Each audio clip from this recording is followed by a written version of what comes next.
Elle est montée dans un train à minuit, vêtue de sa robe de mariée, fuyant une union qu'elle n'avait jamais désirée.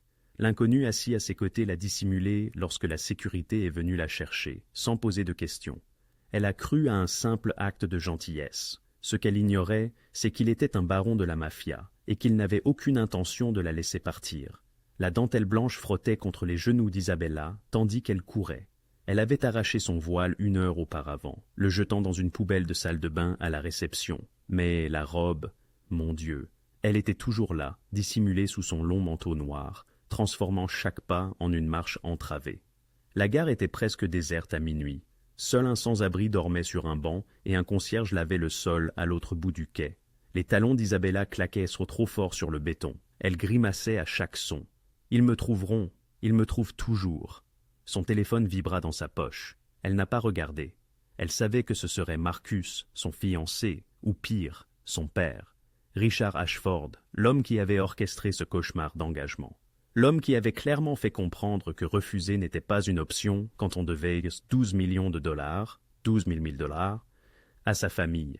Le père d'Isabella avait tout dilapidé avant de mourir l'année précédente. La dette lui était retombée dessus comme un héritage inversé, et les Ashford s'étaient volontiers offerts de l'oublier pour un prix. Un mariage avec Marcus, une fusion de familles, une transaction enveloppée de fleurs et de champagne. Elle avait failli y consentir, failli s'avancer dans l'allée. Mais lorsque Marcus lui avait saisi le poignet lors du dîner de répétition et avait murmuré « Tu feras ce qu'on te dit maintenant », quelque chose en elle s'était brisé, et elle avait fui. Le tableau des départs clignotait au-dessus d'elle. Train 47 pour Chicago, départ à 0, heure 8, 0008, quai 3, Chicago, assez loin, assez grande pour s'y évanouir. Isabella fouilla dans son sac en sortant le reste de son argent liquide. Elle avait retiré tout ce qu'elle avait de son compte plus tôt dans la journée, sachant que les Ashford bloqueraient tout dès qu'ils réaliseraient qu'elle avait disparu. 347 $. 347 $. C'était tout ce qu'il lui restait au monde. Elle acheta le billet à une machine automatique et se pressa vers le quai 3. C'est alors qu'elle les vit. 2 hommes en costume sombre postés près de l'entrée. La sécurité des Ashford. Elle reconnut le plus grand, Greg, le garde du corps personnel de Marcus. Il scannait la gare, parlant dans une radio accrochée à son col. Le cœur d'Isabella s'arrêta. Elle tourna brusquement, se cachant derrière un pilier en béton.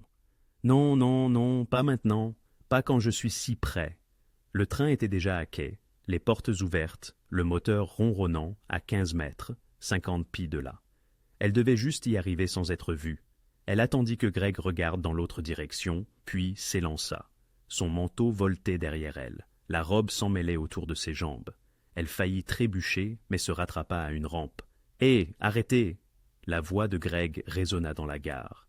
Isabella ne regarda pas en arrière. Elle courut droit vers le wagon le plus proche, se jetant presque à travers les portes juste au moment où elles commençaient à se refermer. Le train s'ébranla. Elle trébucha dans le couloir, essoufflée, et s'effondra sur le premier siège vide qu'elle vit. Ses mains tremblaient. Son corps tout entier tremblait. À travers la fenêtre, elle pouvait voir Greg courir le long du quai, criant dans sa radio. Mais le train prenait de la vitesse. En quelques secondes, la gare disparut dans l'obscurité derrière eux. Isabella pressa son front contre la vitre froide et essaya de ne pas pleurer. « Je l'ai fait. Je l'ai vraiment fait. »« Vous allez bien ?» La voix vint d'à côté d'elle, basse, calme et distinctement masculine. Isabella releva la tête, réalisant pour la première fois qu'elle n'était pas seule dans la rangée. Un homme était assis sur le siège à côté d'elle, la regardant avec des yeux sombres et impénétrables. Il avait peut-être la trentaine, portant un costume noir d'apparence coûteuse sans cravate. Ses cheveux foncés étaient légèrement ébouriffés, et il y avait quelque chose d'inquiétant dans son immobilité, comme un prédateur décidant s'il allait bondir ou attendre. « Je vais bien, » dit rapidement Isabella, essuyant ses yeux. « Désolé, je ne voulais pas... » « Vous fuyez quelque chose. » Ce n'était pas une question. Isabella se raidit. « Je ne sais pas ce que vous... » Les hommes à la gare. Ils vous poursuivaient. Sa gorge se serra. Elle jeta un coup d'œil autour du wagon. Il était presque vide. Juste quelques passagers dispersés sur des sièges lointains, la plupart endormis, personne ne faisant attention. « Je ne veux pas d'ennui, » murmura-t-elle. L'homme l'étudia un instant de plus, puis se pencha en arrière dans son siège. « Moi non plus. » Quelque chose dans son ton la fit le croire, Mais il y avait aussi autre chose, quelque chose qui lui donnait l'impression qu'il pourrait causer beaucoup d'ennuis s'il le voulait. Ils restèrent pas silencieux, tandis que le train traversait la nuit. Isabella garda son manteau bien serré, essayant de cacher la robe ridicule en dessous. Elle se sentait exposée, vulnérable. Son téléphone vibra de nouveau. Cette fois, elle le sortit et vit 17 appels manqués. 12 de Marcus, 5 de Richard Ashford, et un message texte de Marcus. « Tu ne peux pas nous échapper, Isabella, tu nous appartiens. » Elle éteignit complètement le téléphone et le rangea dans son sac. « Mauvaise nuit ?» demanda l'homme à côté d'elle, sa voix empreinte d'une pointe d'amusement sombre. « On pourrait dire ça. » Une robe de mariée sous le manteau. Les yeux d'Isabella s'écarquillèrent. « Comment avez-vous… » »« La dentelle de votre col, et vous le réajustez constamment, comme s'il ne vous allait pas bien. » Il hocha la tête vers ses mains. « De plus, vous portez toujours votre bague de fiançailles. » Isabella baissa les yeux. Il avait raison. L'énorme diamant que Marcus lui avait donné brillait toujours à son doigt, captant les faibles lumières du train. Elle le retira immédiatement et le glissa dans la poche de son manteau. « Marié en fuite, » dit doucement l'homme. « Ça demande du cran ou de l'inconscience. Parfois, c'est la même chose. » Avant qu'Isabella ne puisse répondre, le train commença à ralentir. Elle fronça les sourcils. « Pourquoi nous arrêtons-nous ? La prochaine station n'est pas avant 40 minutes. » L'expression de l'homme s'assombrit. Il s'assit plus droit, regardant vers l'avant du wagon. C'est alors qu'Isabella les vit, 2 agents de sécurité d'Ashford passant par la porte de communication du wagon suivant. Ils avaient dû monter à la dernière seconde. Son sang se glaça. « Ils fouillent à chaque wagon », souffla-t-elle. « Ils vont me trouver. » Les gardes avançaient lentement dans le couloir, observant chaque passager. L'un d'eux tenait une photo, probablement la sienne. L'esprit d'Isabella tournait à toute vitesse. Elle pourrait essayer de se cacher dans les toilettes, mais ils y vérifieraient. Elle pourrait courir vers un autre wagon, mais où irait-elle? Elle était piégée. Puis, elle le sentit. Un bras chaud et fort glissa autour de ses épaules, la serrant contre une poitrine solide. « Qu'est-ce que vous… » ?»« Chut !» murmura l'homme contre ses cheveux. « Penchez-vous contre moi, ayez l'air naturel. » Le cœur d'Isabella battait la chamade, mais elle fit ce qu'il dit. Elle enfouit son visage contre son épaule, laissant ses cheveux tomber vers l'avant pour dissimuler ses traits. Son autre main vint se poser négligemment sur son bras, comme s'ils avaient été assis ensemble tout ce temps, comme si elle était à sa place. Les gardes s'approchèrent. Isabella retint son souffle. Elle pouvait sentir les battements réguliers du cœur de l'homme sous sa chemise, lent, calme, imperturbable. Il sentait le parfum cher et quelque chose de plus sombre, du whisky peut-être, ou le danger. Le garde s'arrêta à leur rangée.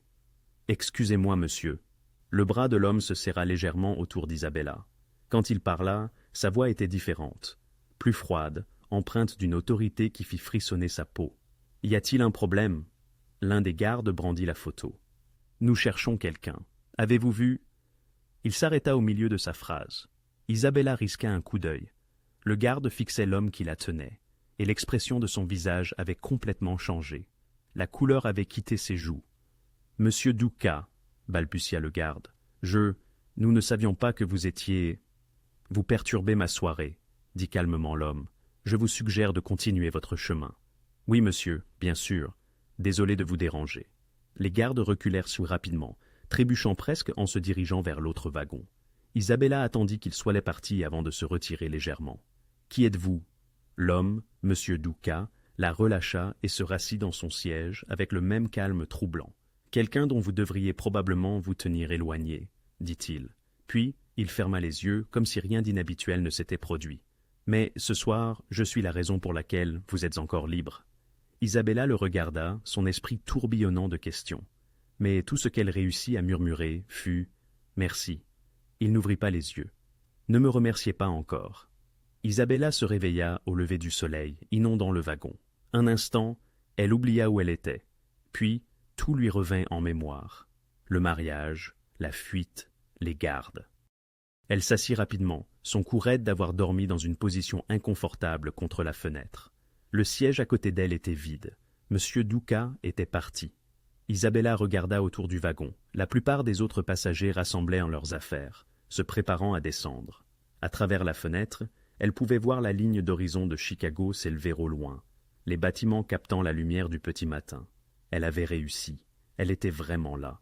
Son soulagement dura exactement 3 secondes avant que la réalité ne s'installe. Elle n'avait pas de plan, pas d'endroit où loger. 300 $, moins le billet de train, signifiant qu'il lui restait peut-être 250 $ à son nom. Elle ne pouvait pas utiliser de carte de crédit. Les Ashford traceraient cela immédiatement. Un problème à la fois, se dit-elle. D'abord, descendre de ce train, puis trouver le reste. Le train est arrivé à la gare Union à 6h47, 6h47 du matin. Isabella attendit que la plupart des passagers soient sortis avant de se lever. Ses jambes étaient chancelantes et la robe de mariée était un désordre froissé sous son manteau. Elle ressemblait probablement exactement à ce qu'elle était, une femme qui avait dormi dans ses vêtements après avoir fui son propre mariage. Elle s'avança sur le quai et fut immédiatement engloutie par la foule matinale. Des hommes d'affaires en costume la dépassaient en hâte, des tasses de café à la main. Des touristes avec des valises à roulettes bloquaient le passage, vérifiant leur téléphone pour des directions. Isabella resserra son manteau et garda la tête baissée. Elle ressentait un besoin impérieux de se fondre dans le paysage urbain, de s'y volatiliser. Tandis qu'elle traversait le hall principal, à mi-chemin, une sensation familière l'assaillit, ce picotement désagréable dans la nuque, l'impression tenace d'être observée. Jetant un coup d'œil furtif par-dessus son épaule, elle ne distingua que des visages inconnus, des navetteurs absorbés par leurs propres pensées, personne ne prêtant attention à elle. Une vague de scepticisme l'envahit. Tu es paranoïaque, rien de plus. Néanmoins, elle pressa le pas. Elle repéra des toilettes à proximité de la sortie de la gare et s'y enferma dans un compartiment. Ses mains tremblaient tandis qu'elle ôtait son manteau, puis entreprit enfin de se défaire de sa robe de mariée. La fermeture éclair bloquée à mi-parcours de son dos résistait. Elle se contorsionna et tira avec une frustration grandissante, frôlant les larmes, jusqu'à ce qu'elle cède enfin. Elle entassa la robe dans la poubelle, la recouvrant de serviettes en papier. En dessous, elle portait toujours le simple jupon blanc qu'elle avait sous la robe. Il ferait l'affaire jusqu'à ce qu'elle puisse trouver de vrais vêtements. Isabella remit son manteau, le boutonnant jusqu'en haut. Ce n'était pas parfait, mais c'était mieux. Au moins, elle ne ressemblait plus à une mariée en fuite. Lorsqu'elle ressortit des toilettes, le terminal lui parut différent, plus exposé. Il fallait qu'elle bouge. Elle trouva une station de taxi à l'extérieur et grimpa dans le premier disponible. « Où ça ?» demanda le chauffeur en la regardant dans le rétroviseur. « Où ça ?» Bonne question. « Un hôtel bon marché, » dit Isabella. « Quelque chose qui accepte l'argent liquide. » Le chauffeur haussa un sourcil, mais ne posa pas d'autres questions. « Je connais un endroit. » Depuis l'arrière d'un SUV noir stationné en face de la gare, Lorenzo Duca observa le taxi d'Isabella s'éloigner dans la circulation. « Devrions-nous la suivre, patron ?» demanda le chauffeur, un homme trapu nommé Vincent, qui travaillait pour l'organisation de Lorenzo depuis 15 ans. « Inutile, » dit Lorenzo, la regardant jusqu'à ce que le taxi disparaisse au coin d'une rue. Elle refera surface quelque part. Chicago est ma ville. Elle ne pourra pas se cacher ici longtemps. Il avait délibérément quitté le siège du train avant qu'elle ne se réveille. C'était mieux ainsi, plus net. La nuit dernière avait été une impulsion. Il ne s'immisçait habituellement pas dans les problèmes des autres, surtout pas ceux de femmes au hasard fuyant de mauvais mariages. Mais il y avait quelque chose chez elle, la peur dans ses yeux mêlée à la détermination, la façon dont elle avait couru vers ce train comme si sa vie en dépendait. « Vérifiez son visage dans nos bases de données, » dit Lorenzo. « Je veux savoir qui elle est et pourquoi ces agents de sécurité la cherchaient avec autant de désespoir. »« C'est déjà fait, » répondit une voix depuis le siège passager avant. Marco, le spécialiste technique de Lorenzo, tapait rapidement sur une tablette. La reconnaissance faciale devrait donner quelque chose dans quelques minutes. Lorenzo se pencha en arrière, observant la ville s'éveiller autour d'eux. Il était venu à Chicago pour affaires, une négociation délicate, avec une famille Castellano, concernant les routes maritimes via le port de Chicago. Cela aurait dû être un simple voyage d'une nuit. Puis, elle était tombée dans son train, traînant le chaos derrière elle comme un voile de mariée. « Je l'ai », annonça Marco, retournant la tablette. Isabella Marlowe, 26 ans, fille du défunt homme d'affaires Robert Marlowe. Elle était censée épouser Marcus Ashford hier soir au... Il fit une pause dans sa lecture. « Oh, c'est intéressant. »« Quoi ?» demanda Lorenzo, son attention s'aiguisant. « Les Ashford, la famille de Richard Ashford. » Lorenzo devint très calme. « Répète. » Isabella Marlowe était fiancée à Marcus Ashford, fils de Richard Ashford, PDG d'Ashford Industries, Le mariage devait avoir lieu hier soir à New York, dans leur domaine. Marco fit défiler d'autres informations. Selon les publications sur les réseaux sociaux des invités, la mariée n'a jamais assisté à la cérémonie. Cela a provoqué un sacré scandale. La famille a gardé le silence, mais la nouvelle se répand dans leur cercle. L'esprit de Lorenzo était déjà en marche, explorant les possibilités, les stratégies, les implications. Richard Ashford. Il connaissait très bien ce nom, trop bien. La famille Ashford contrôlait la moitié de l'immobilier commercial du Nord-Est. Plus important encore, elle contrôlait les contrats d'expédition dont l'organisation de Lorenzo avait besoin pour ses activités commerciales légitimes.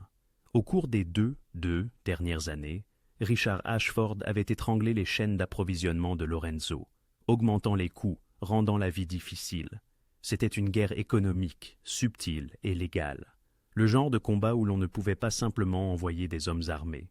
Il fallait être plus intelligent. Et maintenant, la future belle-fille de Richard Ashford, la jeune femme censée sceller une sorte de fusion familiale, s'était littéralement enfuie de l'hôtel et s'était retrouvée assise à côté de Lorenzo Duca dans un train de nuit. « Patron » demanda Vincent, observant l'expression de Lorenzo. « Que voulez-vous faire » Lorenzo resta silencieux un long moment, pensant que la meilleure stratégie serait de se retirer. Laisser la fille s'enfuir. Laisser les Ashford se déchirer à sa recherche. Ce n'était pas son problème, mais Lorenzo n'avait pas bâti un empire en fuyant les opportunités. « Mettez-la sous surveillance, » dit-il finalement. « Discrètement. Je veux savoir où elle va, à qui elle parle. Mais personne ne la touche, personne ne l'approche. Observez, et c'est tout. » « Vous pensez que les Ashford vont la chercher » demanda Marco. « Oh, ils vont la chercher, » dit Lorenzo. « Isabella Marlowe vient de devenir la personne disparue la plus précieuse de la ville, et ils ne sont pas les seuls à vouloir la trouver. » Il pensait aux autres familles, aux factions rivales qui adoreraient exploiter l'embarras de la famille Ashford.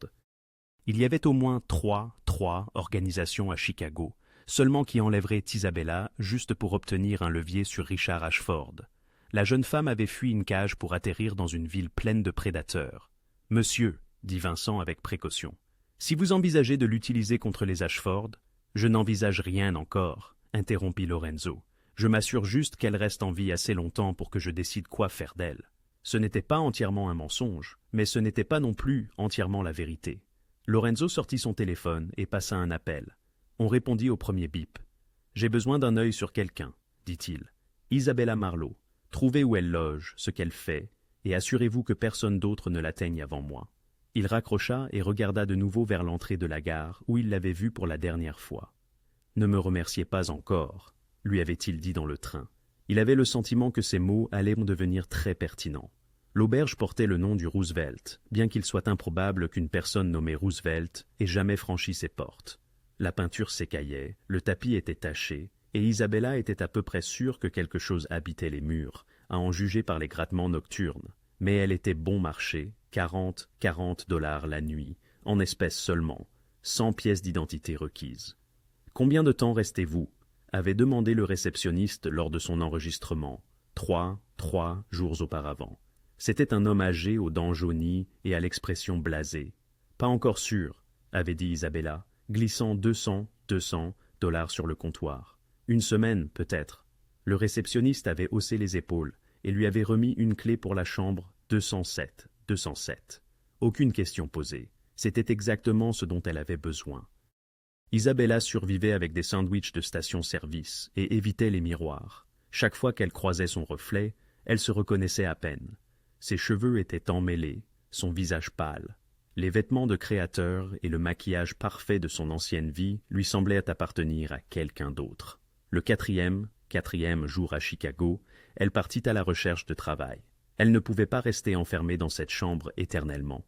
Son argent s'épuisait, et l'immobilité l'incitait à trop réfléchir. Réfléchir à Marcus, aux Ashford, à la vie qu'elle avait détruite en fuyant. Elle trouva un petit café appelé Rosie, au coin d'une rue paisible de Pilsen. La vie, recherche aide, dans la vitrine, semblait y être depuis des mois, le papier jauni et gondolé sur les bords. À l'intérieur, l'endroit était chaleureux. Des chaises dépareillées, des œuvres d'art locales sur les murs, l'odeur du café frais et des roulés à la cannelle. Une poignée de clients étaient dispersés aux tables, tapant sur des ordinateurs portables ou lisant des livres. Derrière le comptoir se tenait une femme d'une 50aine d'années, aux cheveux grisonnants et aux yeux bienveillants. « Vous venez pour l'emploi » demanda-t-elle, avant même qu'Isabella ne dise quoi que ce soit. « Oui, je n'ai pas de CV ni rien, mais je suis une travailleuse acharnée. Je peux commencer tout de suite. » La femme l'observa un instant. Isabella se demanda ce qu'elle voyait. Le désespoir, probablement, peut-être la peur. « Vous savez faire le café » demanda la femme. « Je peux apprendre. » « Vous fuyez quelque chose ?» La gorge d'Isabella se serra. « Pourquoi diriez-vous ça ?»« Ma chérie, je possède cet endroit depuis 20 ans. Je connais ce regard. » La femme s'essuya les mains avec son tablier. « Je n'ai pas besoin de connaître les détails, mais si vous comptez m'attirer des ennuis, j'ai besoin de le savoir maintenant. »« Pas d'ennuis, » dit Isabella rapidement. « J'ai besoin d'un nouveau départ, s'il vous plaît. » La femme resta silencieuse un instant, puis hocha la tête. « Je suis Rousy. Votre nom ?» Isabella hésita. Elle ne pouvait pas utiliser son vrai nom. Les Ashford auraient des gens à sa recherche. « Emma, dit-elle. Emma Collins. » « Eh bien, Emma Collins, vous commencez demain à 6 heures du matin, 6 heures ça. 20 $ de l'heure. Paiement en espèces à la fin de chaque semaine. Vous arrivez à l'heure, travaillez dur, et nous nous entendrons bien. » Un immense soulagement inonda Isabella. « Merci, merci beaucoup. Ne me remerciez pas encore. L'affluence du matin, c'est le chaos. » Dans un bureau vitré, 30 étages au-dessus de Michigan Avenue, Richard Ashford se tenait à la fenêtre, contemplant la ville en contrebas. « Toujours rien ?» demanda-t-il sans se retourner. Derrière lui, son chef de la sécurité remua inconfortablement. « Nous l'avons suivie jusqu'à Chicago, monsieur. Elle a pris le train de minuit en provenance de Penn Station. Mais après son arrivée à Union Station hier matin, la piste s'est refroidie. C'est inacceptable. Nous agissons discrètement, comme vous l'avez demandé. Pas d'intervention policière, pas d'annonce publique. Mais Chicago est une grande ville, et si elle utilise de l'argent liquide, je me fiche de la taille de la ville, dit Richard, le visage froid. Trouvez-la. Marcus est humilié. Nos investisseurs posent des questions. La fusion avec les actifs Marlowe dépend de ce mariage. Monsieur, avec tout le respect que je vous dois, si la fille ne veut pas, je me fiche de ce qu'elle veut, coupa Richard. Son père nous devait 12 millions de dollars. Elle a accepté les termes. Elle remplira son obligation. Le chef de la sécurité haussa les épaules. Nos équipes ratissent les hôtels, les auberges et les refuges. Nous surveillons son téléphone, bien qu'il soit éteint depuis sa fuite. Nous avons aussi discrètement activé notre réseau de contacts en ville. Quelqu'un finira par la repérer. Qu'il en soit ainsi, et le plus tôt sera le mieux, rétorqua Richard. Et quand vous la retrouverez, ramenez-la sans esclandre. Le dernier point dont nous ayons besoin est d'aggraver cette catastrophe par une attention médiatique supplémentaire. Après le départ du chef de la sécurité, Richard demeura devant la fenêtre. Isabella Marlowe avait toujours été une jeune fille discrète et docile. Il avait présumé qu'elle accepterait son destin comme une personne raisonnable. Ce mariage aurait résolu tous les problèmes, effacé la dette de son père, offert à Marcus une épouse respectable et consolidé les actifs commerciaux restants de la famille Marlowe. S'enfuir avait été stupide, imprudent, mais Richard la retrouverait. Il retrouvait toujours ce qui lui appartenait. De l'autre côté de la ville, Lorenzo était assis dans sa voiture devant le café Rosie's, observant à travers des vitres teintées Isabella, se faisant désormais appeler Emma, tandis qu'elle nettoyait des tables et remplissait des tasses de café. Cela faisait deux jours qu'elle y travaillait. Ces hommes l'avaient localisée quelques heures après qu'elle ait trouvé cet emploi. « Elle est douée pour se cacher », commenta Marco depuis le siège passager. « Faux nom, paiement uniquement en espèces, résidence dans une auberge de jeunesse qui ne garde pas de registre. La plupart des gens ne penseraient pas à cela. »« Elle est intelligente », concéda Lorenzo. « Désespérée, mais intelligente. » Il regarda Isabella rire à une remarque d'un client. Elle semblait différente de la femme terrifiée du train, plus détendue, presque normale, presque. Mais Lorenzo discernait la façon dont ses yeux se posaient furtivement sur la porte à chaque fois qu'elle s'ouvrait, la façon dont ses épaules se tendaient lorsque quelqu'un la regardait un peu trop longtemps. Elle était toujours en fuite, même immobile. « Les Ashford la recherchent », poursuivit Marco. « Ils agissent discrètement, mais nos informateurs signalent que Richard Ashford a personnellement mobilisé son équipe de sécurité. Il vérifie de chaque hôtel bon marché et chaque auberge de jeunesse de la ville. Combien de temps avant qu'il ne la trouve? 1 semaine, peut-être deux, si elle a de la chance. Ils sont minutieux. » Lorenzo tamboura sur le volant, en pleine réflexion. Son consiglière l'avait déjà renseigné sur les avantages stratégiques liés au contrôle d'Isabella. Elle représentait un levier contre les Ashford. Si Lorenzo le souhaitait, il pouvait l'utiliser pour négocier de meilleures conditions sur des contrats d'expédition, des transactions immobilières ou toute autre affaire que Richard Ashford avait bloquée. C'était purement une question d'affaires.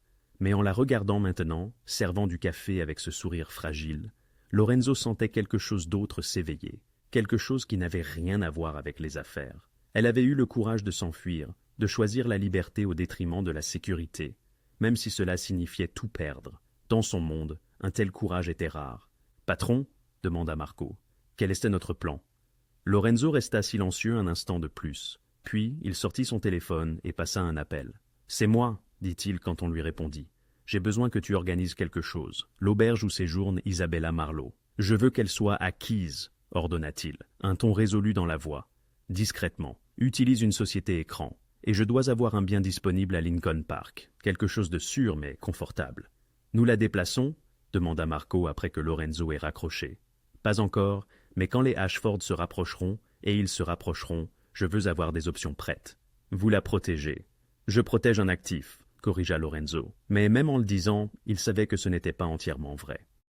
Il regarda Isabella porter un plateau de café à une table d'étudiants. Elle s'efforçait de construire une vie normale à partir de rien. Elle n'avait aucune idée du nombre de loups qui rôdaient, y compris lui. Le bureau de Lorenzo offrait une vue sur la rivière Chicago, tout en acier, en verre et en puissance. Mais pour l'instant, il ne regardait pas le panorama. Il fixait le dossier sur son bureau. Isabella Marlowe, 26 ans, diplômée en histoire de l'art de l'Université de New York. Aucun casier judiciaire, aucune présence sur les réseaux sociaux depuis les trois derniers mois. Ingénieuse. Son père avait possédé une entreprise d'importation de taille moyenne avant de tout miser au jeu et de succomber à une crise cardiaque. Les Ashford s'étaient immédiatement précipités, offrant d'effacer la dette en échange du mariage d'Isabella. Une solution digne du Moyen-Âge à un problème moderne. Vous pensez toujours à la jeune femme, n'est-ce pas? Lorenzo leva les yeux pour découvrir son consiglière, Anthony Rousseau, debout dans l'encadrement de la porte. Anthony avait été au service du père de Lorenzo, avant que ce dernier ne prenne les rênes de l'organisation. Il avait 60 ans, l'esprit vif comme une lame, et représentait la conscience la plus proche de Lorenzo. « Je pense à l'opportunité », corrigea Lorenzo. Anthony entra et s'assit en face du bureau. « Alors permettez-moi de vous présenter cette opportunité de manière claire. Richard Ashford étouffe nos activités légitimes depuis deux ans. Il contrôle l'immobilier commercial dont nous avons besoin pour notre expansion. Il a bloqué trois de nos contrats d'expédition. Il nous a coûté environ 4 000 000 de dollars en perte de revenus. J'en suis conscient. Alors, vous savez aussi que sa fiancée en fuite sert actuellement du café à 6 miles d'ici, complètement sans protection. » Anthony se pencha en avant.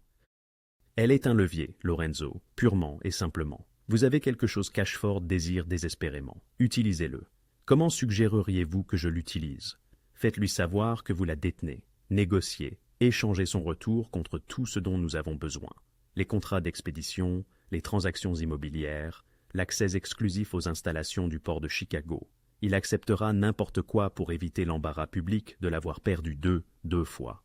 C'était logique, stratégique, exactement le genre de coup que son père aurait joué. Mais Lorenzo continuait de penser à la façon dont Isabella avait paru dans ce train, épuisée, terrifiée, mais courant toujours, luttant toujours. « Et si elle ne veut pas revenir ?»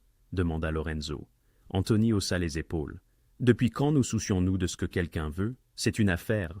Ce n'est pas un chargement de fret, Anthony. Non, c'est mieux.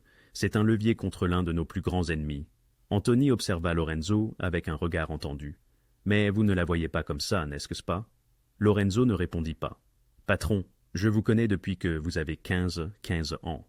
Je sais quand vous réfléchissez avec votre tête et quand vous réfléchissez avec autre chose. » La voix d'Anthony s'adoucit légèrement. « Cette jeune femme, elle est jolie. Elle est en difficulté. Elle vous rappelle quelqu'un que vous voulez sauver. Mais la sauver ne profite pas à notre organisation. L'utiliser, si.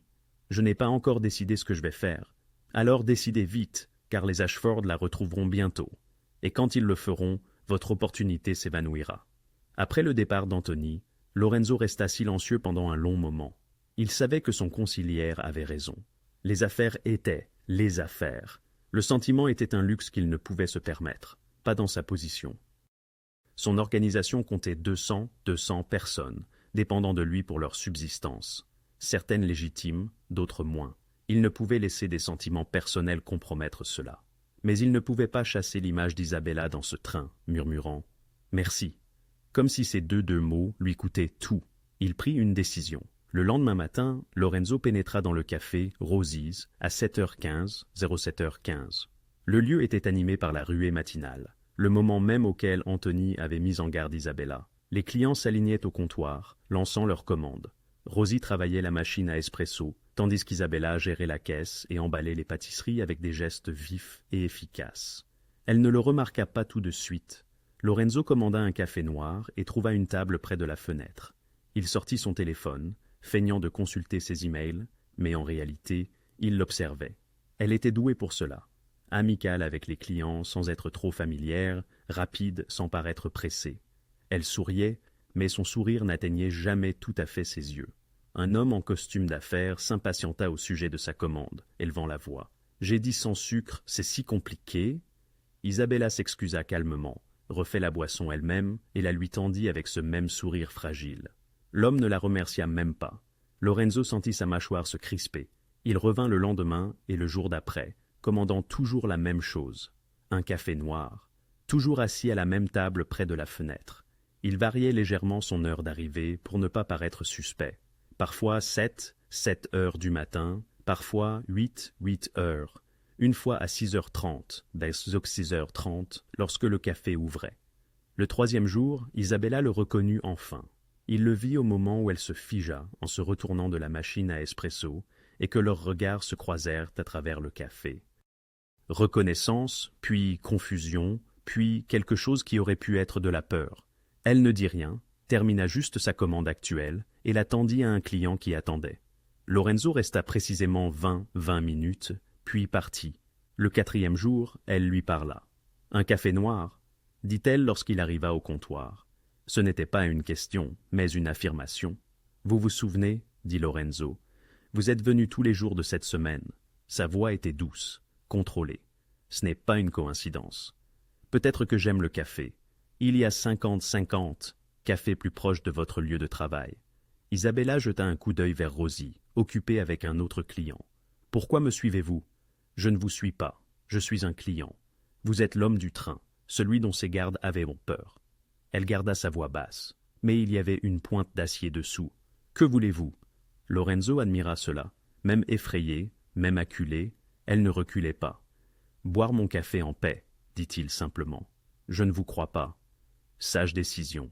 Il sortit de l'argent et le posa sur le comptoir. « Mais je ne suis pas là pour vous faire du mal, Isabella. » Elle tressaillit à ce nom, regarda rapidement autour d'elle pour voir si quelqu'un avait entendu. « C'est Emma, » siffla-t-elle. « Mon nom est Emma. » Bien sûr, mon erreur.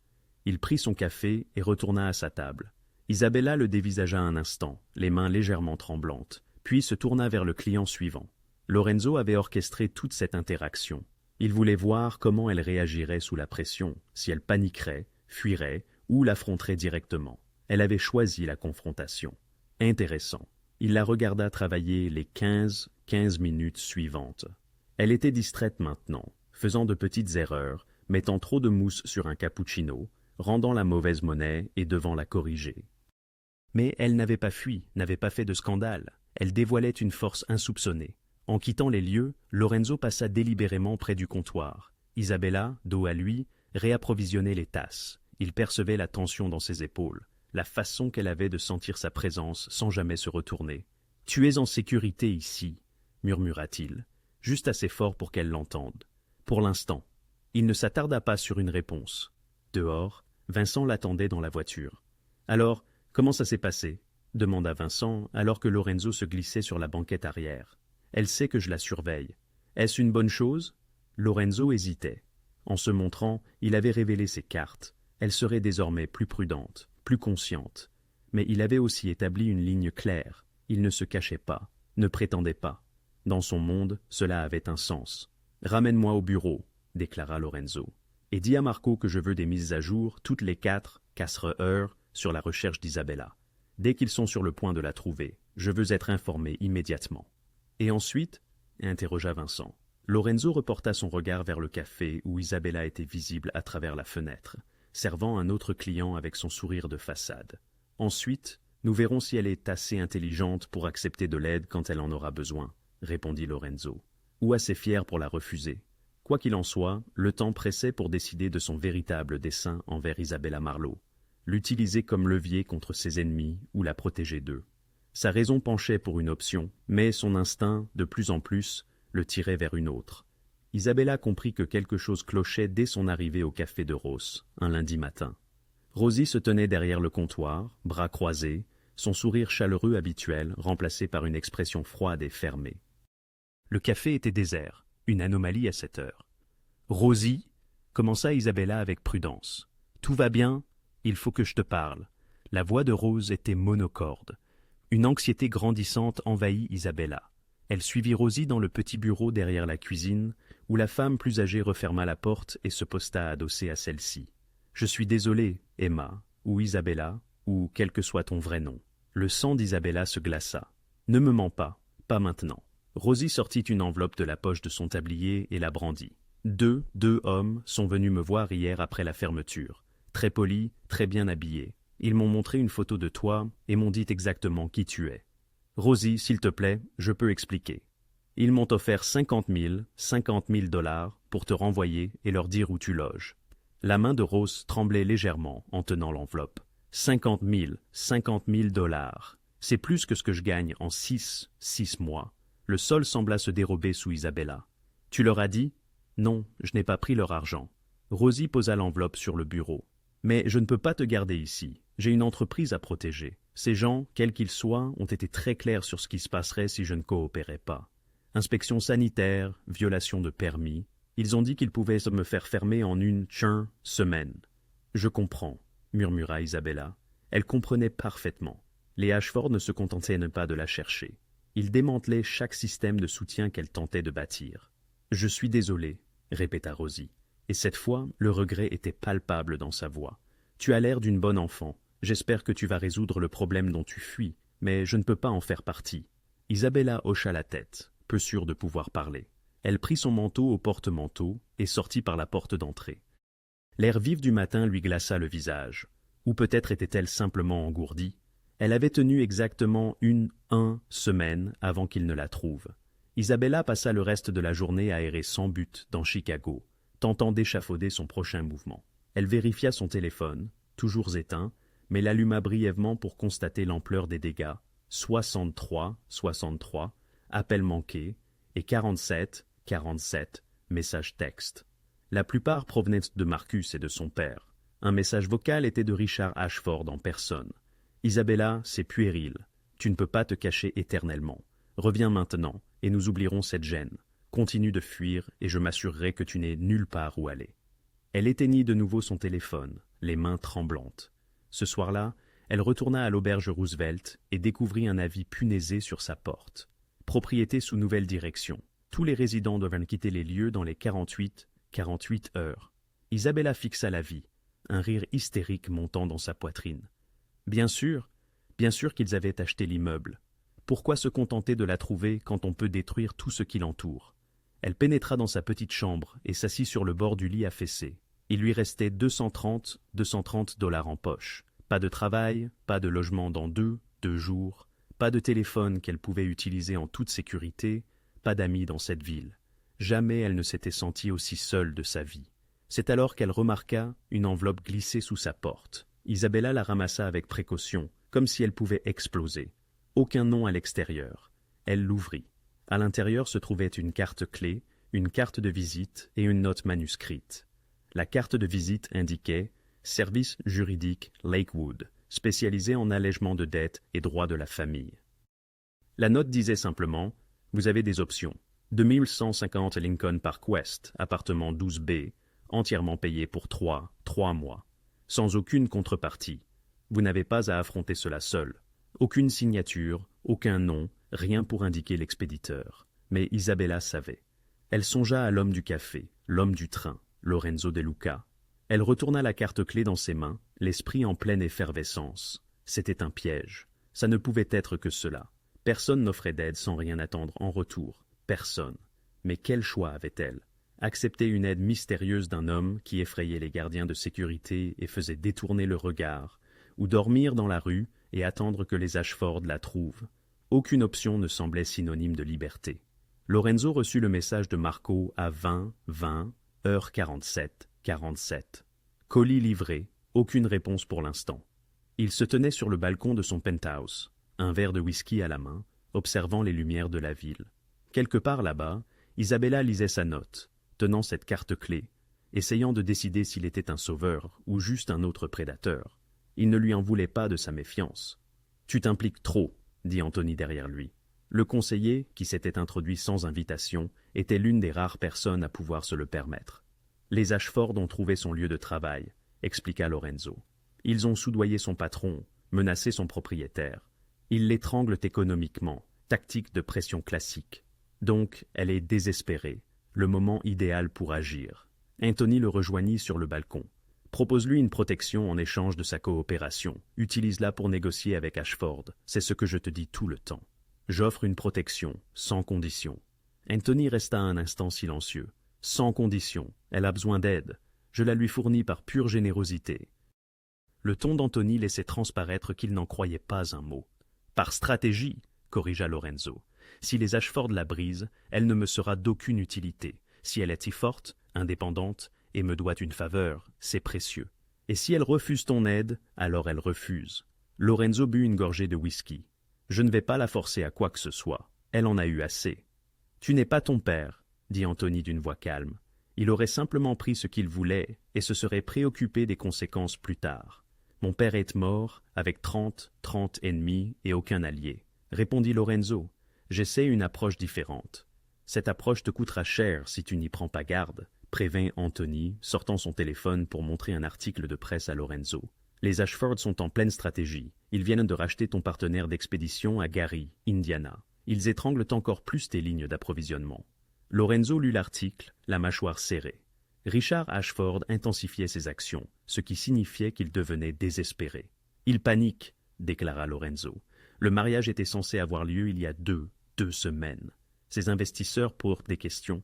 Son fils est humilié. La fuite d'Isabella n'est pas seulement personnelle. Elle affecte sa crédibilité commerciale, ce qui le rend dangereux. » avertit Anthony. Les hommes désespérés prennent des décisions stupides. Lorenzo pensa à Isabella seule dans cette auberge, lisant sa note, faisant son choix. « Alors nous nous assurerons d'être plus intelligents que lui, » déclara Lorenzo. Son téléphone vibra, un message d'un numéro inconnu. « Qui êtes-vous et que voulez-vous de moi ?» Lorenzo esquissa un léger sourire. Elle avait conservé le téléphone jetable qu'il avait inclus dans l'enveloppe. « Bien joué », écrivit-il en réponse. « Un ami, rien de plus. » Sa réponse fut rapide. « Je n'ai pas d'amis qui savent où je loge avant que je leur dise. »« Juste remarque, tapa Lorenzo. Mais il ne te reste pas beaucoup d'amis non plus. Prends l'appartement, utilise l'avocat, sans aucune contrepartie. Tout le monde a des contreparties. »« Pas tout le monde, » écrivit Lorenzo. Puis, après une pause, « Tu m'as impressionné dans ce train. Tu continues de m'impressionner maintenant. J'aimerais t'aider à rester libre, c'est tout. » Plusieurs minutes s'écoulèrent sans réponse. Lorenzo attendit, observant les lumières de la ville s'estomper à sa vision périphérique. Finalement, pourquoi? Lorenzo pesa sa réponse avec soin. Il aurait pu lui parler du levier, de la stratégie commerciale, du jeu qu'il menait avec les Ashford. Il aurait pu être honnête sur l'utilité qu'elle pourrait avoir pour lui. Au lieu de cela, il tapa, parce que quelqu'un devrait. Encore une longue pause, puis « L'appartement, c'est tout. Je ne veux rien d'autre de toi. Compris? Je le pense. Restez loin de moi. » Lorenzo regarda ces mots un long moment, puis il écrivit « J'essaierai, mais les Ashford ne le feront pas. Sois prudente, Isabella. » Il utilisa délibérément son vrai nom. Voulait qu'elle comprenne. Il la voyait vraiment, non pas seulement comme un levier ou un pion, mais comme une personne. Aucune réponse ne parvint. Lorenzo rangea son téléphone et termina son whisky. Elle avait accepté l'appartement, ce qui signifiait qu'elle était assez intelligente pour reconnaître quand elle avait besoin d'aide, même de sources douteuses. Mais elle avait aussi tracé une ligne. Elle ne lui faisait pas confiance, ne le voulait pas près d'elle. Et cela, pensa Lorenzo, était probablement judicieux. L'appartement au 2150 Lincoln Park West n'avait rien à voir avec l'auberge, des baies vitrées donnant sur le parc. Des parquets en bois franc, une cuisine avec des appareils qui fonctionnaient réellement, un lit qui ne s'affaissait pas au milieu. Durant les 5 premières minutes de cette première soirée, Isabella était restée figée dans l'embrasure de la porte, le regard vide, persuadée de s'être trompée d'appartement. Pourtant, la carte-clé avait fonctionné, et à l'intérieur, un réfrigérateur rempli de provisions, des articles de toilette dans la salle de bain et une armoire contenant des vêtements basiques, précisément à sa taille, l'attendaient. C'était bien au-delà de ses attentes, une générosité écrasante. Mais sa fatigue et son désespoir étaient tels qu'elle ne pouvait refuser ce qui lui était offert. C'était il y a 3 jours. 3 jours passés à dormir dans un vrai lit, à se nourrir correctement, en s'efforçant de ne pas s'interroger sur ce que Lorenzo Duca pourrait exiger en retour de cette aide inattendue.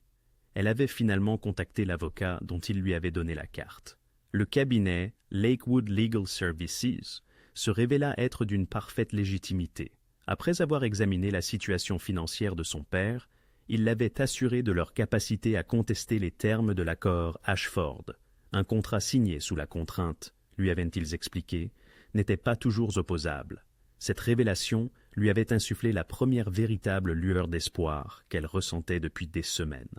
Au soir du 4e jour, Isabella commit l'erreur de se sentir en sécurité. À peine sortie de la douche, les cheveux encore humides, vêtue d'un grand t-shirt et d'un jogging, elle préparait du thé dans la cuisine, lorsqu'un son la pétrifia, le clic du verrou de la porte d'entrée. Non pas le bip électronique d'une carte, mais le bruit d'un déverrouillage manuel, comme si quelqu'un crochetait la serrure. Le sang d'Isabella se glaça. Saisissant un couteau de cuisine sur le comptoir, elle recula vers la chambre, le cœur battant à tout rompre. La porte s'ouvrit de force. 3 hommes pénétrèrent dans l'appartement. Ils n'appartenaient pas à la sécurité d'Ashford. Elle connaissait suffisamment leur style. Ces hommes étaient d'une autre trempe, plus rude. L'un d'eux arborait une cicatrice sur la joue.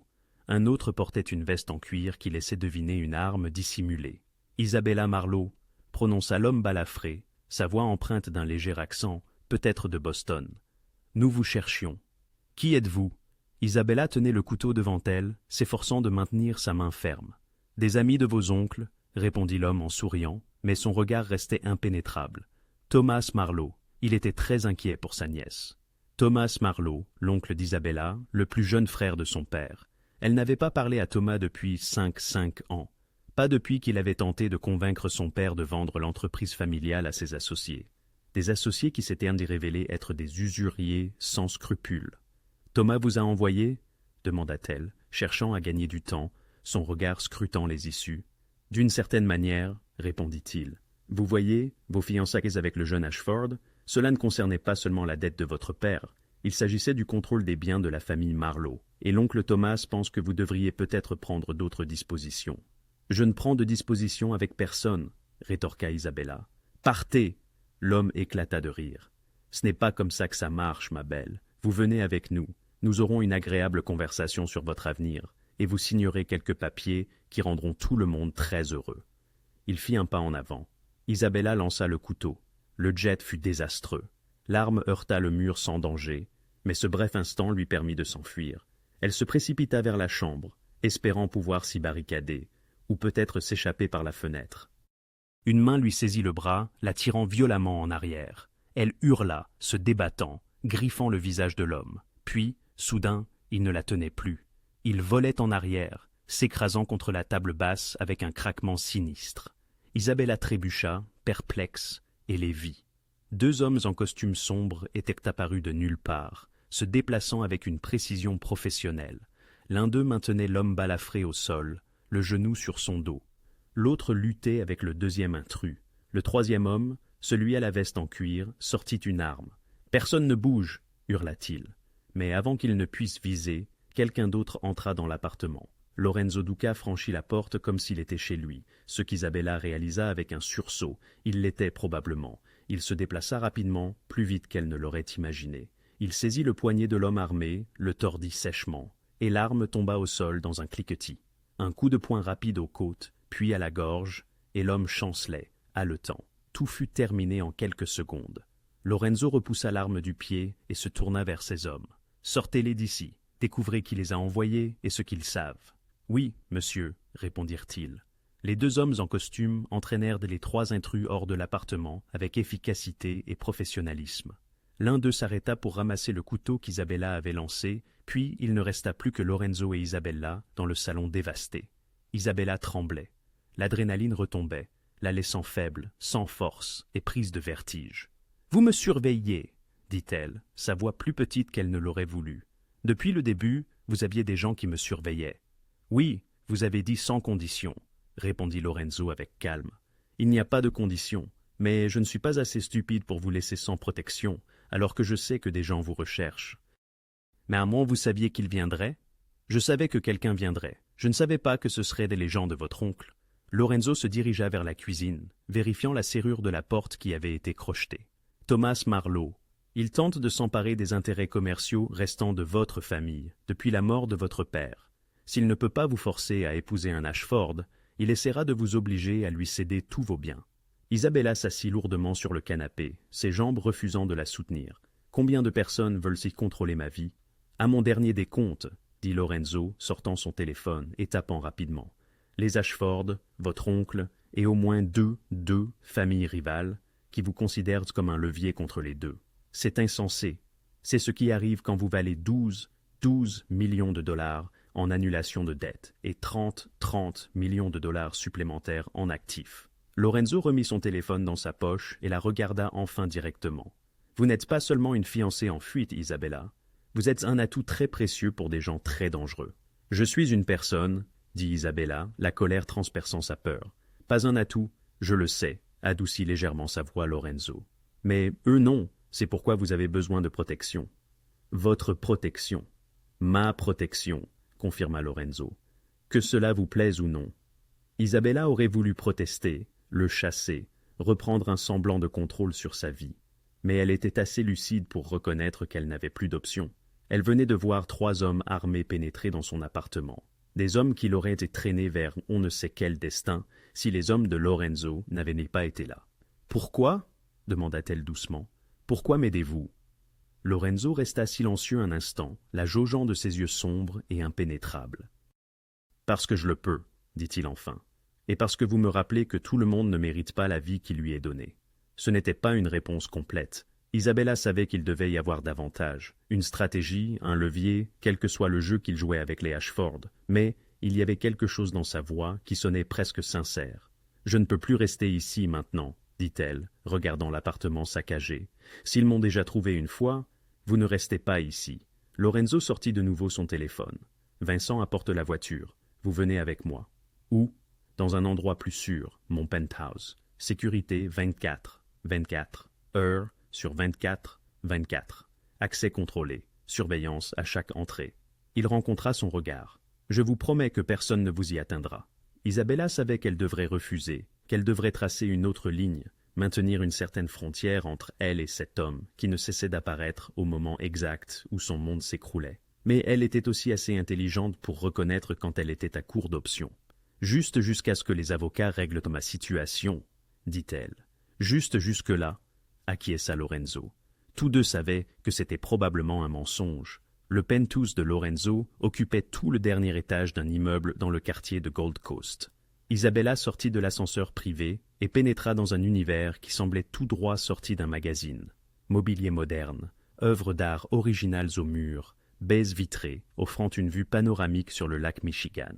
Tout était de bon goût, coûteux et contrôlé, à l'image de l'homme qui en était le propriétaire. « La chambre d'amis est au bout de ce couloir, » dit Lorenzo d'un geste vers la gauche. « Salle de bain attenante, des vêtements se trouvent dans le placard. Mon assistante a estimé votre taille. Si quelque chose ne convient pas, faites-le lui savoir. »« Vous avez une assistante qui estime la taille des vêtements pour femmes ?» demanda Isabella. « J'ai une assistante qui est très douée dans son travail. » Lorenzo se dirigea vers un panneau mural et composa un code. Un écran s'alluma, affichant plusieurs flux de caméras de sécurité. Chaque entrée de cet immeuble est surveillée. L'ascenseur nécessite un code d'accès. 2 gardes se trouvent dans le hall en permanence, et 4 autres en rotation pendant la nuit. Personne ne monte ici sans ma permission. Isabella observa les flux des caméras, se sentant comme si elle était entrée dans une forteresse.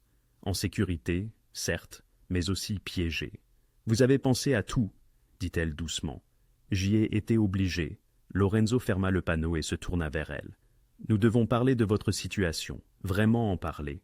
Je suis consciente que ma situation est la mauvaise. C'est pire que vous ne le pensez. Lorenzo fit un geste vers le canapé. Asseyez-vous. Isabella n'aimait pas qu'on lui donne des ordres, mais elle était trop épuisée pour discuter. Elle s'assit. Lorenzo resta debout, sa posture détendue, mais ses yeux sérieux. La famille Ashford veut que vous reveniez pour finaliser le mariage. C'est évident. Mais il ne s'agit plus seulement de la dette. Marcus a été humilié lorsque vous vous êtes enfui. Les investisseurs de Richard Ashford remettent en question son jugement. Il s'agit maintenant de réputation et de contrôle. Je sais que votre oncle Thomas veut le contrôle des actifs commerciaux de votre famille. Les licences d'importation, les propriétés d'entrepôt, les contrats que détenait votre père. Il tourne autour de ces actifs depuis avant la mort de votre père. S'il ne peut pas vous manipuler pour que vous les lui cédiez, il essaiera de vous faire déclarer inapte mentalement ou disparu. Alors, en tant que plus proche parent, il héritera de tout. L'estomac d'Isabella se serra. Il peut faire ça. Avec les bons avocats et le bon juge, oui, continua Lorenzo. Ensuite, il y a les familles rivales qui vous considèrent comme un levier, non pas spécifiquement contre les Ashford, mais contre quiconque vous désire. Elles vous enlèveront juste pour vous vendre aux enchères, au plus offrant. Je suis une personne, dit Isabella à nouveau, les mots sonnant creux désormais. Pas une marchandise. Je le sais.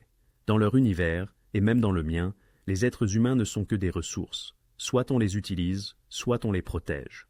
Le ton de Lorenzo était neutre, factuel, sans aucune trace de cruauté, juste d'une honnêteté brute.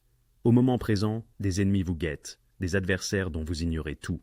Et vous? Isabella leva les yeux vers lui.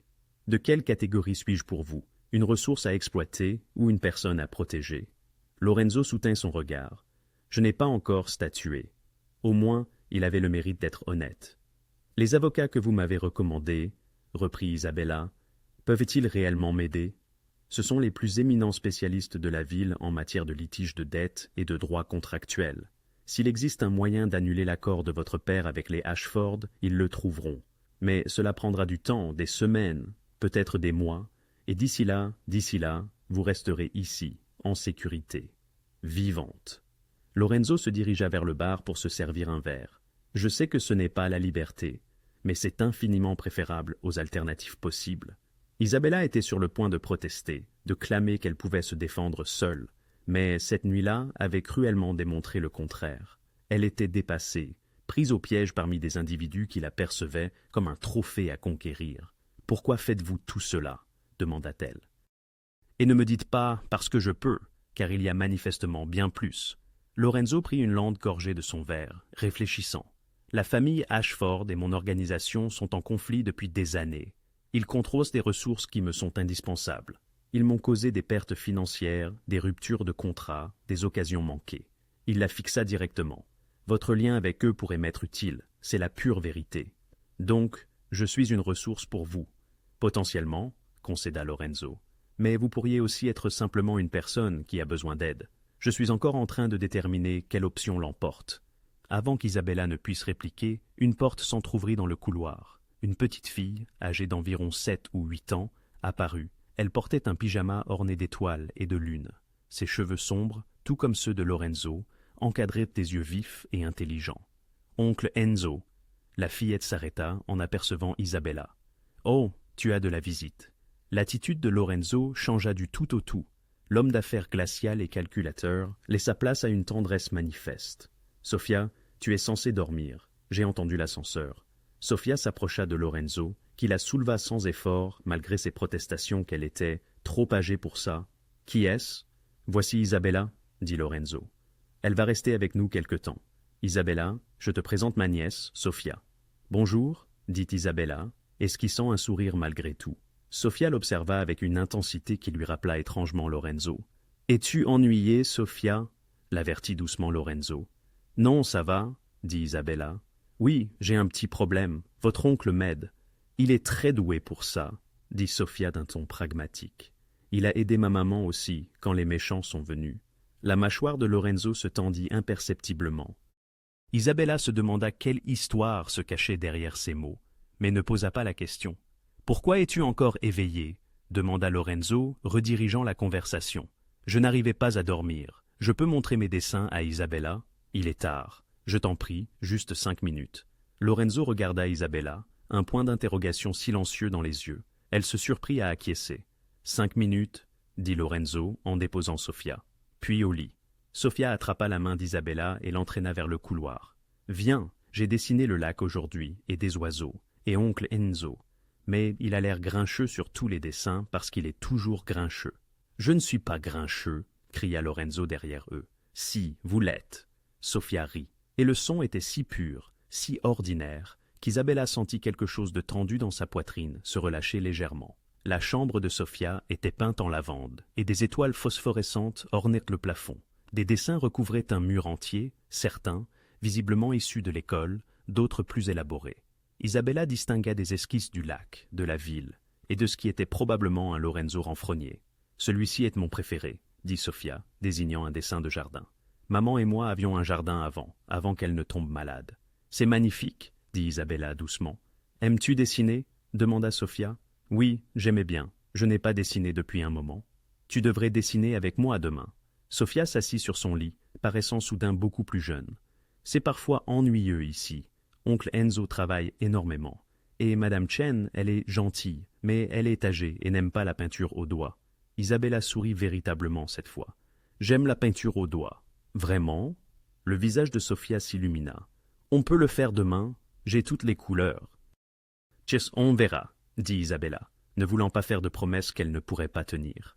Lorenzo apparut dans l'embrasure de la porte. « Au lit, ma douce. » Sofia grogna, mais se glissa sous ses couvertures. « Isabella sera-t-elle là demain matin ?»« Oui, » dit Lorenzo fermement. « Bien. » Sofia regarda Isabella. « Je vous aime bien, vous ne me regardez pas comme si j'étais bizarre. »« Vous n'êtes pas bizarre, » dit Isabella. « Vous êtes créative. » Après avoir souhaité bonne nuit, Isabella rejoignit Lorenzo dans le salon. Elle se sentait désorientée par la scène qu'elle venait de vivre. Ce nouveau visage de Lorenzo Duca, cet homme qui lisait des histoires avant de dormir et acceptait qu'on le qualifie de grincheux. « Sa mère ?» demanda Isabella doucement. « Ma sœur, elle est décédée l'année dernière. » La voix de Lorenzo était maîtrisée, mais Isabella y discerna une douleur sous-jacente. « Un cancer. Sofia vit avec moi depuis.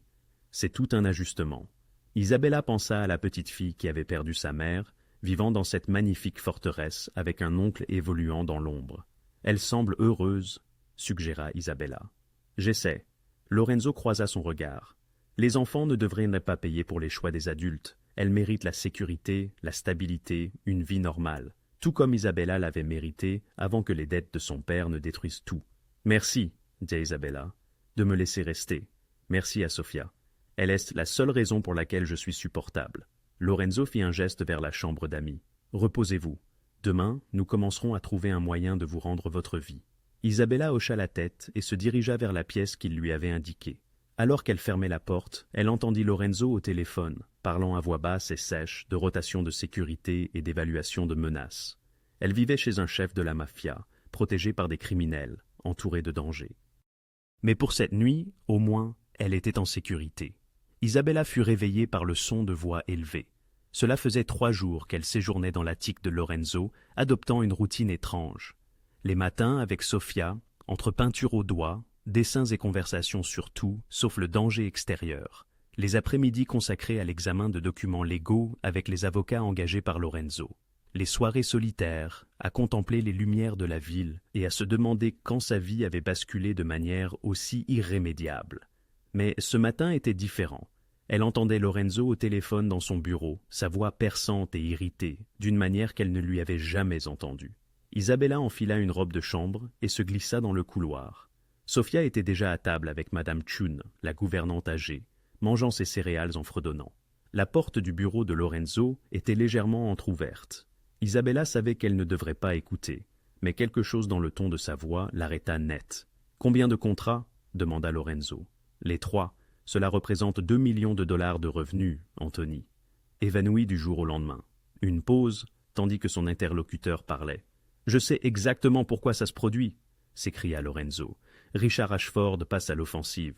Il ne cherche plus seulement Isabella. Il s'en prend à moi. » Le ventre d'Isabella se serra. C'était à cause d'elle, parce que Lorenzo l'avait protégée.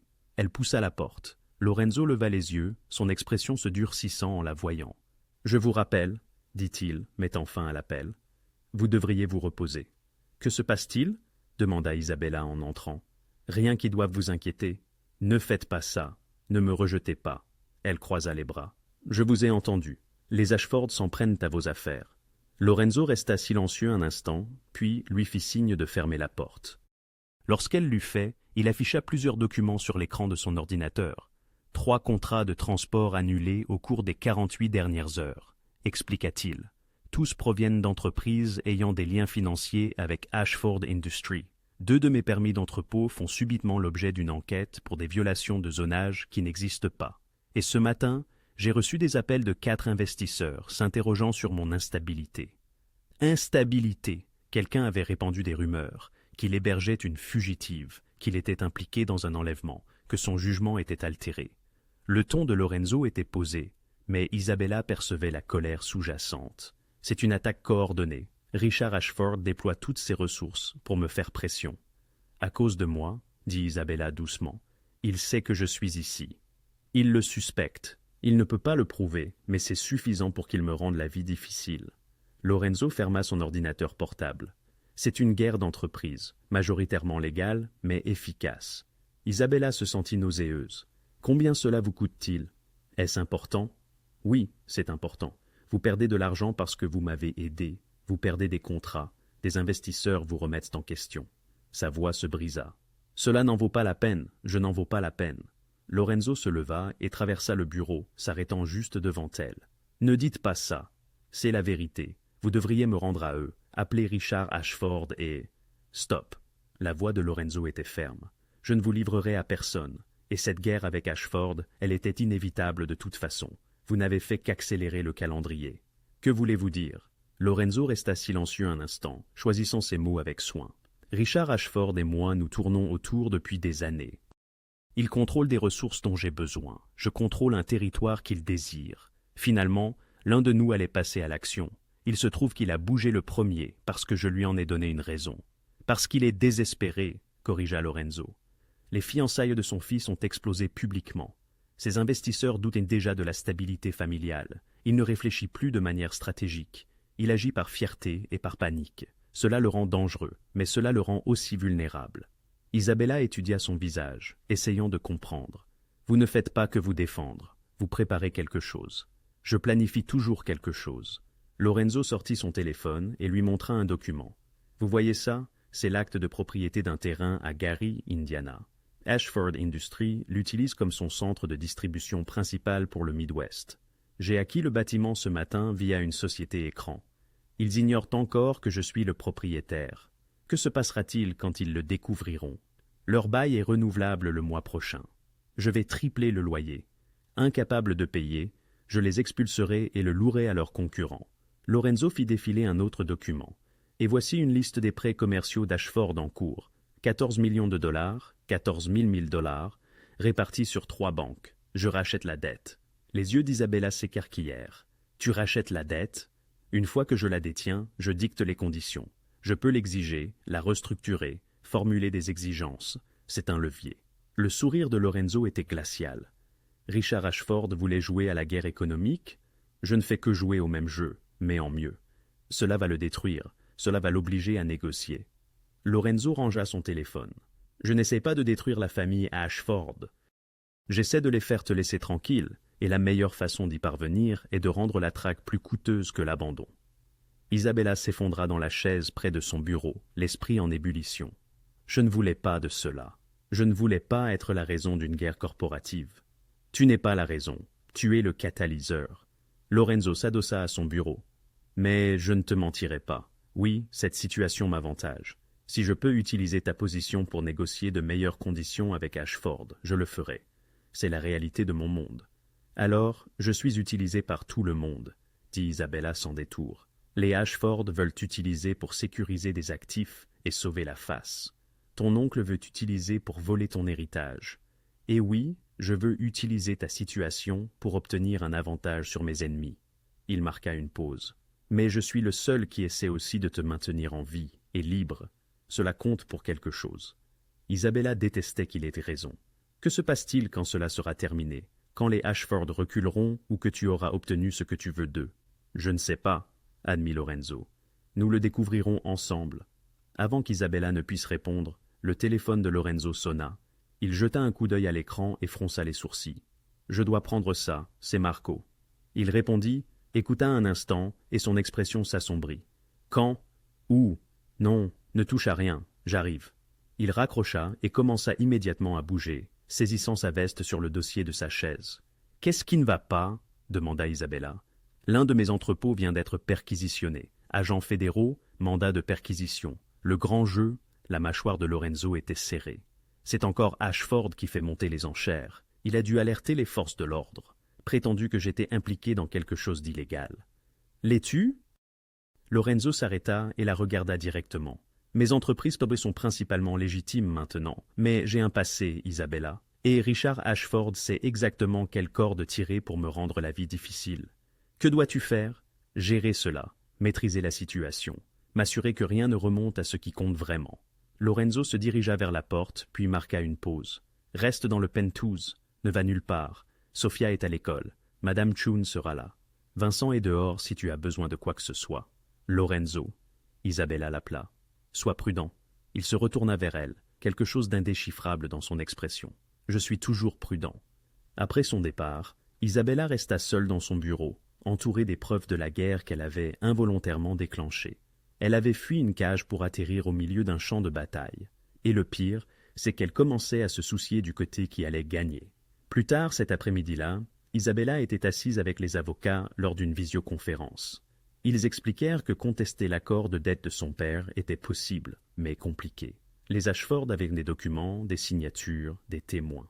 L'argument le plus solide, dit un avocat, est que tu as signé sous la contrainte. Tu étais en deuil, vulnérable, et ils ont exploité cela. Mais prouver la contrainte devant un tribunal est difficile. À quel point? Demanda Isabella. Des mois de litige, peut-être des années, et coûteux. Lorenzo paie pour cela, dit Isabella calmement. Oui, mais tu dois comprendre. Plus cela traîne, plus tout le monde a de l'influence sur toi, y compris M. Duca. Isabella comprit parfaitement. Chaque jour qu'elle restait sous la protection de Lorenzo, chaque dollar qu'il dépensait pour sa défense, elle s'enfonçait dans un autre type de dette. Elle commençait à comprendre que la liberté pourrait être la chose la plus chère qu'elle ne pourrait jamais se permettre. Lorenzo revint au penthouse à 2 heures du matin, les œufs en l'air. Isabella était toujours éveillée, assise sur le canapé dans l'obscurité, contemplant la ville. Elle avait tout repassé dans sa tête, les contrats que Lorenzo avait perdus à cause d'elle, la perquisition fédérale, les avocats qui disaient que la liberté prendrait des années. Elle avait passé la soirée avec Sophia, l'aidant avec ses devoirs et faisant semblant que tout était normal. Mais après que la petite fille se soit couchée, le poids de tout cela s'était abattu sur elle. Lorenzo s'arrêta en la voyant. « Tu devrais dormir. Toi aussi. » Isabella ne se retourna pas. C'était grave, la perquisition? Gérable. Ils n'ont rien trouvé parce qu'il n'y avait rien à trouver. Lorenzo se dirigea vers le bar et se servit un verre. Mais cela déclenchera des audits, des enquêtes, plus de surveillance. Exactement ce que voulait Ashford. « Combien cela te coûte-t-il, Isabella? Combien ?»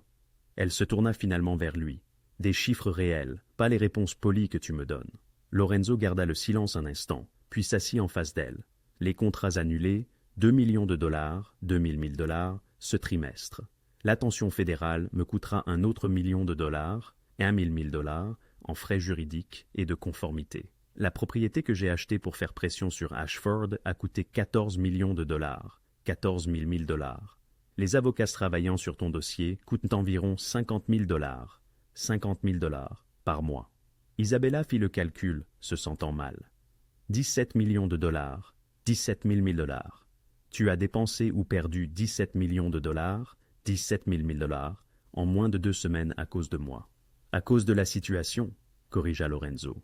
Pas à cause de toi. C'est la même chose et tu le sais. La voix d'Isabella monta. Je ne suis pas stupide, Lorenzo. Je vois ce qui se passe. Tu m'utilises. Tu l'as dit toi-même. Je suis un levier contre les Ashford. Tu perds de l'argent, des contrats et ta réputation. Mais ce n'est pas grave, parce qu'éventuellement tu utiliseras ma situation pour obtenir ce que tu veux d'eux. C'est une façon de voir les choses. Quelle est une autre façon? Isabella se leva, la colère et la frustration bouillonnantes. Dis-moi comment ce n'est pas à propos de toi m'utilisant comme un pion dans ta guerre corporative. Dis-moi comment je ne suis pas juste un autre actif que tu protèges jusqu'à ce que je devienne utile. Lorenzo posa son verre lentement. Tu veux la vérité? Je veux la vérité. Bien, il se leva aussi, sa voix se durcissant. Oui, j'utilise la situation à mon avantage. Oui, t'avoir ici me donne une influence que je n'aurais pas autrement. Et oui, le moment venu, j'utiliserai cette influence pour négocier de meilleures conditions avec Richard Ashford. C'est qui je suis. C'est le monde dans lequel je vis. Alors, j'ai raison. Je ne suis qu'un pion. Tu n'as pas fini d'écouter, dit Lorenzo, sa voix coupante. J'utilise la situation, mais je te protège aussi. Ce ne sont pas des choses exclusives. Comme c'est pratique pour toi. Ce n'est pas pratique, c'est compliqué. Lorenzo s'approcha, ses yeux intenses. Tu penses que je voulais ça? Tu penses que j'avais prévu qu'une mariée en fuite s'introduise dans ma vie et bouleverse tout? J'étais dans ce train pour affaires. Simple, propre, terminé. Et puis tu es apparu, terrifié et désespéré. Et j'ai fait un choix. Quel choix? T'aider? La voix de Lorenzo baissa. J'aurais pu partir, aurais dû partir. Quand j'ai découvert qui tu étais, à qui tu étais lié, chaque partie logique de moi a dit « laisse tomber ». Mais je ne l'ai pas fait, parce que tu as vu une opportunité. Parce que tu m'as rappelé ce à quoi ressemble le courage. La voix de Lorenzo monta pour la première fois, la surprenant.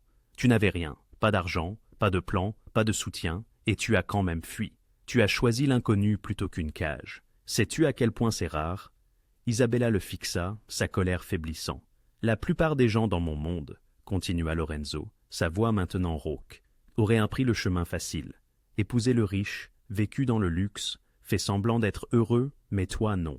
Tu as tout risqué pour une chance de liberté. Et oui, j'utilise ta situation à mon avantage. Mais je m'assure aussi que tu restes libre pendant que je le fais. Tu ne peux pas promettre cela. Regarde-moi faire. La mâchoire de Lorenzo était serrée. Je ne te livrerai pas aux Ashford, ni maintenant, ni jamais, même si cela me coûte tout ce que j'ai construit, parce que certaines choses contenaient plus que l'argent, et les contrats. Isabella sentit des larmes brûler derrière ses yeux. Pourquoi? Pourquoi est-ce ce que je compte pour toi? Lorenzo resta silencieux un long moment. Quand il parla, sa voix était plus douce. Ma sœur, la mère de Sofia, elle était dans un mauvais mariage. Son mari était abusif, contrôlant. Je ne l'ai pas vue avant qu'il ne soit presque trop tard. Quand elle a finalement demandé de l'aide, je l'ai déménagée, elle et Sofia, ici. Je les ai protégés, mais le mal était fait. Le stress, les années de peur, les médecins ont dit que cela avait contribué à son cancer. Le souffle d'Isabella se coupa. Lorenzo, je n'ai pas pu la sauver, mais je l'ai sortie de cette cage, et je me suis assuré que Sofia n'ait jamais à y retourner. Il rencontra les yeux d'Isabella. Quand je te vois, je vois ma sœur. Quelqu'un qui mérite mieux que ce que la vie lui a donné. Quelqu'un qui a eu le courage de se battre pour cela. Je ne suis pas ta sœur. Non, tu ne l'es pas. Et quelque chose changea dans l'expression de Lorenzo, quelque chose qu'Isabella ne pouvait pas tout à fait lire, ce qui rend cela plus compliqué. L'air entre eux était chargé, lourd de choses qu'aucun d'eux n'était prêt à dire. « Je déteste ça, » dit Isabella doucement. « Je déteste être dépendante de toi. Je déteste que des gens te ciblent à cause de moi. Je déteste que je ne puisse pas vivre ma propre vie sans que tout le monde essaie de la contrôler. Je sais. Et je déteste qu'une partie de moi commence à te faire confiance, parce que faire confiance aux gens dans ton monde semble être une chose très stupide à faire. » Lorenzo sourit légèrement, l'expression presque triste. C'est probablement le cas. Isabella se dirigea vers la fenêtre, regardant la ville endormie. « Tu vis dans un monde brutal, Lorenzo, les gens comme des actifs, tout mesuré en levier et en avantage. Comment dors-tu la nuit ?» Honnêtement, Lorenzo la rejoignit à la fenêtre. Souvent, la nuit, je voudrais refuser. Mais cette danse, il faut la poursuivre. Car si je m'en retire, un fléau encore plus grand prendra ma place. Lorenzo se tenait à ses côtés, son reflet se superposant au sien sur la vitre. Mon univers n'est pas teinté de noir et blanc, Isabella. Il est d'un gris profond, complexe. Parfois, des choix douteux s'imposent pour préserver ceux qui nous sont chers. Parfois, pour affronter les monstres, il faut en devenir un soi-même. C'est une philosophie dangereuse, rétorqua-t-elle. Une philosophie réaliste, répondit-il. Lorenzo se tourna pour lui faire face. Je ne suis pas un homme vertueux, loin s'en faut. Mais je ne suis pas non plus Richard Ashford. Je n'exploite pas les gens pour les jeter ensuite. Je ne les emprisonne pas sous prétexte d'amour. Et je ne contrains certainement pas les femmes à des mariages qu'elles ne désirent pas. Isabella scruta son visage, ses traits anguleux, ses yeux sombres marqués par l'expérience, les murailles qu'il érigeait autour de lui. Pourtant, au-delà de cette façade, une lueur nouvelle commençait à se dessiner, une forme de moralité tordue, mais affirmée. Qu'adviendra-t-il lorsque tout cela prendra fin? Demanda-t-elle doucement. Quand les Ashford se retireront et que ton influence aura disparu? Je l'ignore, concéda Lorenzo. Nous verrons bien lorsque le moment viendra. Ce n'est pas vraiment une réponse, répliqua-t-elle. C'est la seule réponse honnête que je puisse te donner. Lorenzo soutint son regard. Mais je peux te promettre ceci. Quoi qu'il advienne, tu auras le choix, un vrai choix. Pas de mariage forcé ni de dettes impossibles, juste des options. Isabella rêvait de le croire. Oh, combien elle désirait le croire. « J'ai peur, murmura-t-elle. « Tant mieux, dit-il, sa voix adoucie. La peur permet de rester vigilant. Mais tu n'as pas à avoir peur de moi. Je suis de ton côté, Isabella, même quand tu en doutes. » Isabella ne sut quand les larmes avaient commencé à couler, mais elle les sentit inonder ses joues. Lorenzo tendit la main avec lenteur, lui laissant la possibilité de reculer. Comme elle ne bougeait pas, il la serra dans ses bras. Elle se blottit contre lui, s'autorisant cette unique faiblesse. Il était chaud, solide, inébranlable. Pendant un instant éphémère, elle se laissa croire que peut-être, juste peut-être, elle n'était pas aussi seule qu'elle le pensait. « Je te hais toujours, dit-elle contre sa poitrine. Je sais, et je ne te fais pas encore entièrement confiance. C'est sage. Mais merci de ne pas avoir baissé les bras. » Les bras de Lorenzo se resserrèrent légèrement autour d'elle. « Je ne baisserai pas les bras, je te le promets. » Ils restèrent ainsi dans l'obscurité, deux êtres pris au piège de circonstances impossibles, se retenant l'un à l'autre comme à des bouées de sauvetage. Pour la première fois depuis le début de tout cela, Isabella s'autorisa à croire que la survie n'était pas son seul horizon. Peut-être, juste peut-être, pourrait-elle même l'emporter.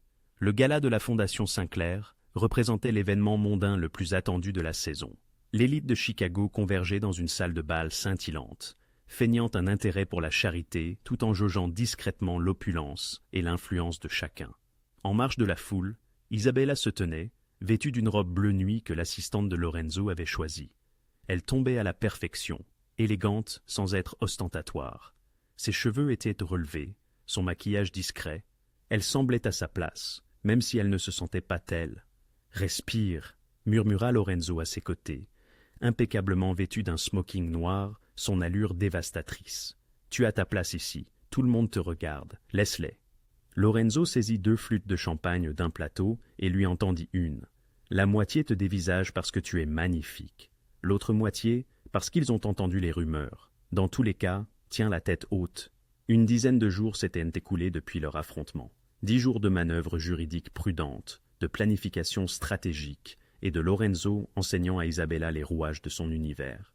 Elle avait été terrifiée à l'idée d'assister au gala, mais il avait insisté. « Si tu te caches, ils gagnent, » avait-il dit. « Tu dois les affronter publiquement, à mes côtés, et leur montrer que tu n'es ni honteuse, ni brisée, ni leur propriété. » Ainsi, elle se retrouvait ici, au milieu d'une foule qui, sans doute, avait entendu toutes les versions de son histoire, mariée en fuite, femme instable, croqueuse de diamants, selon les récits. « Voilà Ashford », marmonna Lorenzo, désignant l'autre extrémité de la salle de bal.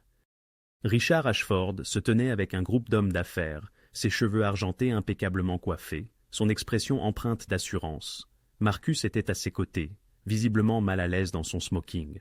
Le cœur d'Isabella se serra à la vue de son ancien fiancé. « Je n'y arriverai pas, » murmura-t-elle. « Si, tu peux le faire. » La main de Lorenzo se posa dans son dos, ferme et rassurante. « Tu es plus forte qu'aucun d'entre eux. Il est temps de le prouver. » Ils traversèrent la foule. Isabella percevait les murmures qui les suivaient comme une vague. Lorenzo la présenta à plusieurs personnes. Investisseurs, partenaires commerciaux, mondains, toujours avec une décontraction feinte, comme si sa présence était la chose la plus naturelle du monde. « Isabella Marlowe, » disait-il. « Elle m'assiste sur un projet d'acquisition d'art. » Le mensonge était parfait, plausible. Isabella jouait le jeu, échangeant sur l'histoire de l'art avec des individus qui, manifestement, n'y connaissaient rien, mais feignaient la fascination. Ils se trouvaient près du bar lorsque Marcus les intercepta. « Isabella » sa voix était froide. « Je ne m'attendais pas à te voir ici. »« Marcus » répondit-elle, sa voix stable. « Comment vas-tu ? Comment je vais ?» Le visage de Marcus s'empourpra. « Tu m'as humilié toute ma famille. Tu as disparu le jour de notre mariage, et maintenant tu te montres ici avec... » Il lança à Lorenzo un regard empreint d'un mépris mal dissimulé. « Avec lui, Monsieur Ashford, » dit Lorenzo d'une voix douce. Ce n'est peut-être pas le lieu pour une querelle. Ne me dites pas ce que je dois faire dans ma propre sphère sociale, répliqua Marcus. Il s'approcha d'Isabella, sa voix s'abaissant en un chuchotement rauque. Tu nous dois, Isabella. Tu dois tout à ma famille. T'enfuir n'efface pas la dette de ton père. En réalité, intervint une nouvelle voix. C'est précisément ce dont nous devons discuter. Un moine, Richard Ashford, avait fait son apparition, son sourire affûté et calculateur. Il salua poliment Lorenzo. « Monsieur Duca, je vois que vous divertissez notre fiancée en fuite. Je préfère la considérer comme une invitée, » rétorqua Lorenzo avec calme. « Quelle générosité !» Richard se tourna vers Isabella, ses yeux froids malgré son ton plaisant. « Ma chère, vous avez fait grand bruit ces dernières semaines. Les gens s'inquiètent pour vous. Certains disent passer que vous avez fait une dépression. D'autres suggèrent que vous avez été contrainte de vous cacher. » Isabella sentit l'attention des invités alentour se tourner vers eux. C'était délibéré, pensa-t-elle. Richard orchestrait une scène, forçant une confrontation publique. « Je vais bien, » affirma Isabella avec fermeté. « J'ai fait mes propres choix. »« Des choix ?» Richard rit doucement. « Vous voulez dire fuir vos obligations, rompre un accord légal? Votre père devait 12 000 000 de dollars à ma famille. Vous avez accepté d'honorer cette dette par le mariage. Ce que vous avez fait est un pur et simple vol. » Plus de regards se posaient sur eux. Le visage d'Isabella s'échauffait, la honte et la colère se disputant en elle. « En fait, » intervint Lorenzo avec une fluidité étudiée, « les avocats d'Isabella ont des perspectives intéressantes sur cet accord. Les contrats signés sous la contrainte sont rarement applicables. »« Contrainte ?» Marcus ricana. « On lui a donné toutes les opportunités de... » « De quoi ?» La voix de Lorenzo, calme mais perçante, fit taire Marcus. « De forcer au mariage ou de tout perdre. Cela ressemble étrangement à de la contrainte, n'est-ce pas ?» Le sourire de Richard ne faiblit pas, mais ses yeux se durcirent. « Monsieur Duca, je vous suggère de ne pas vous mêler des affaires familiales. Isabella appartient à notre famille. Elle doit faire face à ses obligations comme une adulte. »« Je n'appartiens à personne, » dit Isabella, retrouvant sa voix. Plus forte maintenant. « Ni à votre famille, ni à Marcus. Je ne suis pas une propriété à échanger contre l'effacement d'une dette. Hardie parole pour quelqu'un qui vit au crochet d'un autre homme, » lança Richard, son ton dégoulinant de condescendance. Il éleva légèrement la voix, s'assurant que les invités proches pouvaient l'entendre. « Mesdames et messieurs, je vous prie de m'excuser pour cette scène, mais il est important, je crois, de rétablir la vérité. Mademoiselle Marlowe ne va pas bien. Elle a subi une tension considérable depuis le décès de son père. Nous ne voulons que l'aider, lui offrir la sécurité et la stabilité dont elle a besoin. »« La sécurité d'un mariage forcé ?» riposta Isabella, sa colère éclatant enfin. « La stabilité d'être contrôlée par votre famille pour le reste de ma vie ? Tu es hystérique, » dit Marcus. « C'est exactement de cela dont je parle. Tu ne penses pas clairement. »« Elle pense parfaitement clairement, » dit Lorenzo, « contrairement à votre famille. » Richard se tourna vers Lorenzo, son masque de politesse se fissurant enfin. « Vous avez commis une erreur, Duca. L'héberger, vous immiscer dans nos affaires. Vous le regretterez. »« Ah oui ?» Lorenzo sortit son téléphone d'un geste délibéré et calme. « C'est intéressant, parce que j'ai des informations commerciales que vos investisseurs pourraient trouver fascinantes. »« De quoi parlez-vous » Lorenzo toucha son téléphone. Dans la salle de bal, les téléphones de plusieurs invités sonnèrent simultanément. « Je viens d'envoyer un document à tous les participants de ce gala. Il détaille des irrégularités financières très intéressantes au sein d'Ashford Industries, des comptes offshore, une comptabilité créative, de l'argent qui aurait dû revenir aux investisseurs et qui a mystérieusement disparu. » Le visage de Richard devint livide. « Ce sont des informations confidentielles sur l'entreprise. »« C'est de la fraude, » corrigea Lorenzo. « Et de l'évasion fiscale, et environ 6 autres crimes fédéraux. » Il regarda la foule assemblée, dont beaucoup fixaient à leur téléphone avec des expressions de choc. « J'ai fait examiner votre entreprise par des experts comptables judiciaires pendant 2 semaines.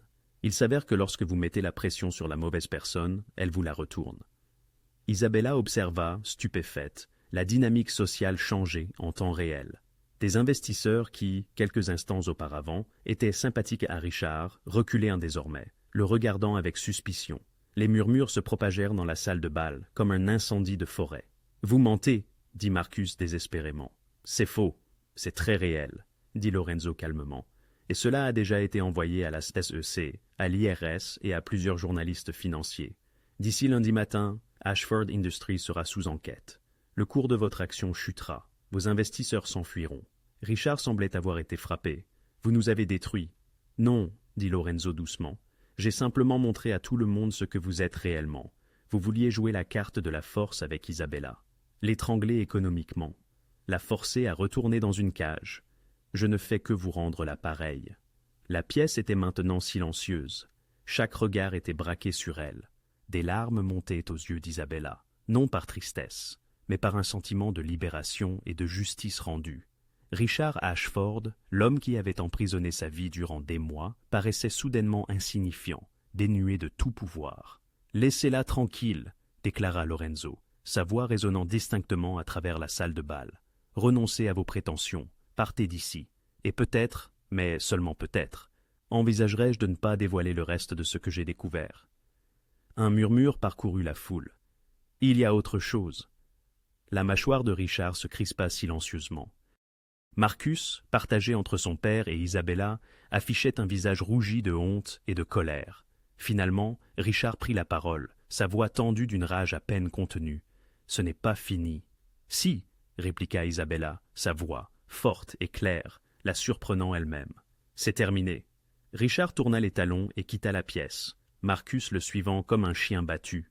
La foule s'écarta pour les laisser passer, non plus par respect, mais avec cette fascination morbide que l'on voue à la chute des puissants.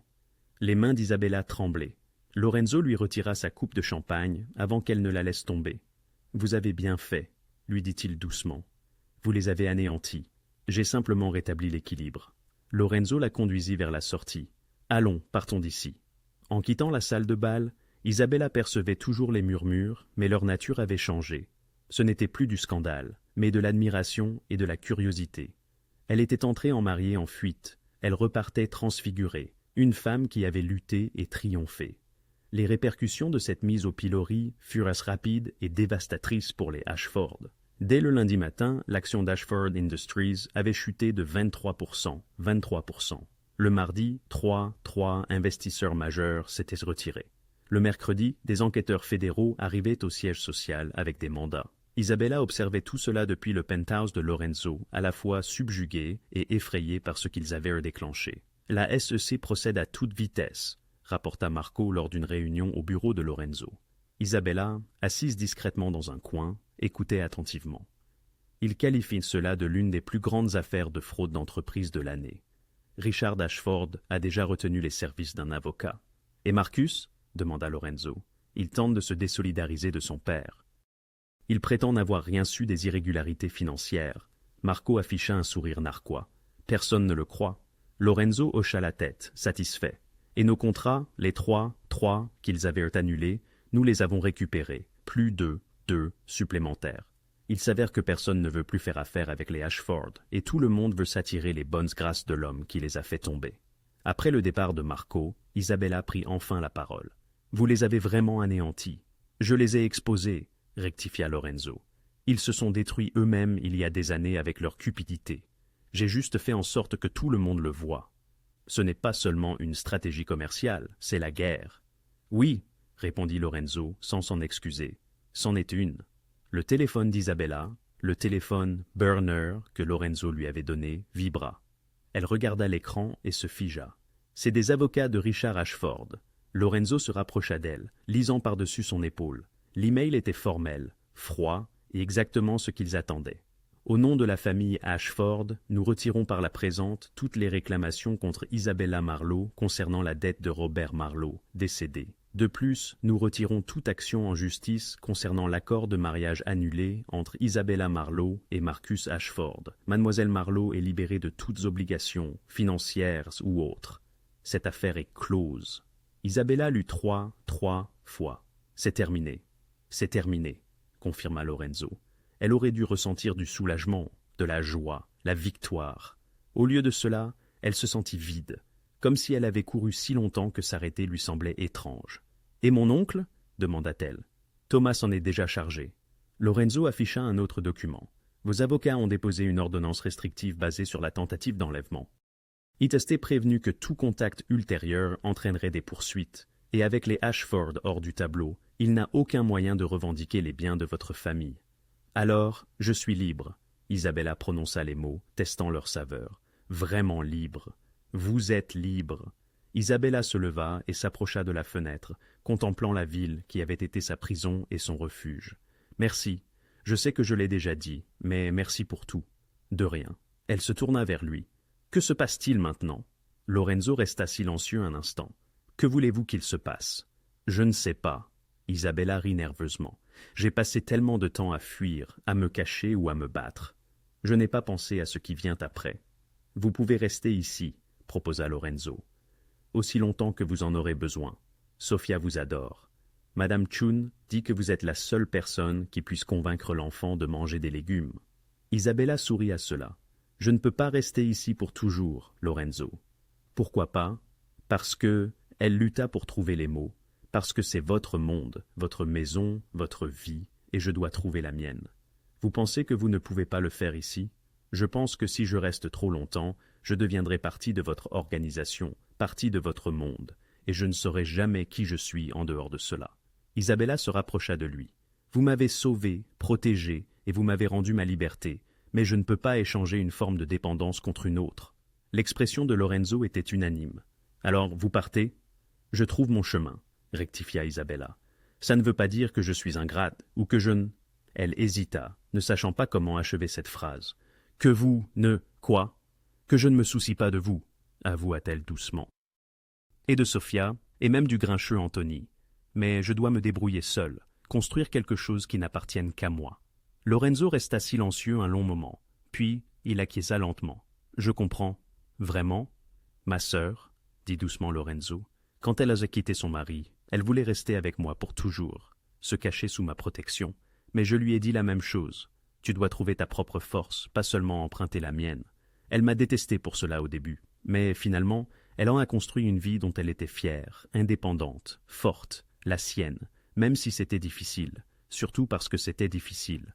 Lorenzo se dirigea vers son bureau et sortit un dossier. C'est pourquoi j'ai demandé à mes avocats de préparer ceci. Isabella prit le dossier, confuse. À l'intérieur se trouvaient des documents, des titres de propriété, des informations de compte, des papiers légaux. Qu'est-ce que c'est? Les actifs restants de votre famille, ceux que votre oncle essayait de voler. Les avocats les ont sécurisés. Lorenzo pointa des documents spécifiques. L'entrepôt à Brooklyn, les licences d'importation que votre père détenait. Environ 2 millions de dollars en compte récupérable. Ce n'est pas une fortune, mais c'est un début. Les mains d'Isabella tremblaient.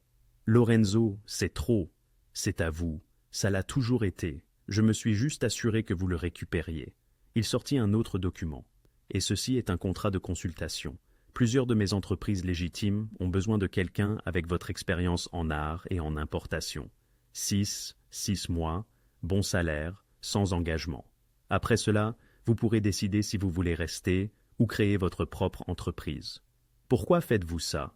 Parce que la liberté sans ressources n'est pas vraiment la liberté, dit simplement Lorenzo. Vous avez besoin d'une base sur laquelle bâtir, cela vous la donne.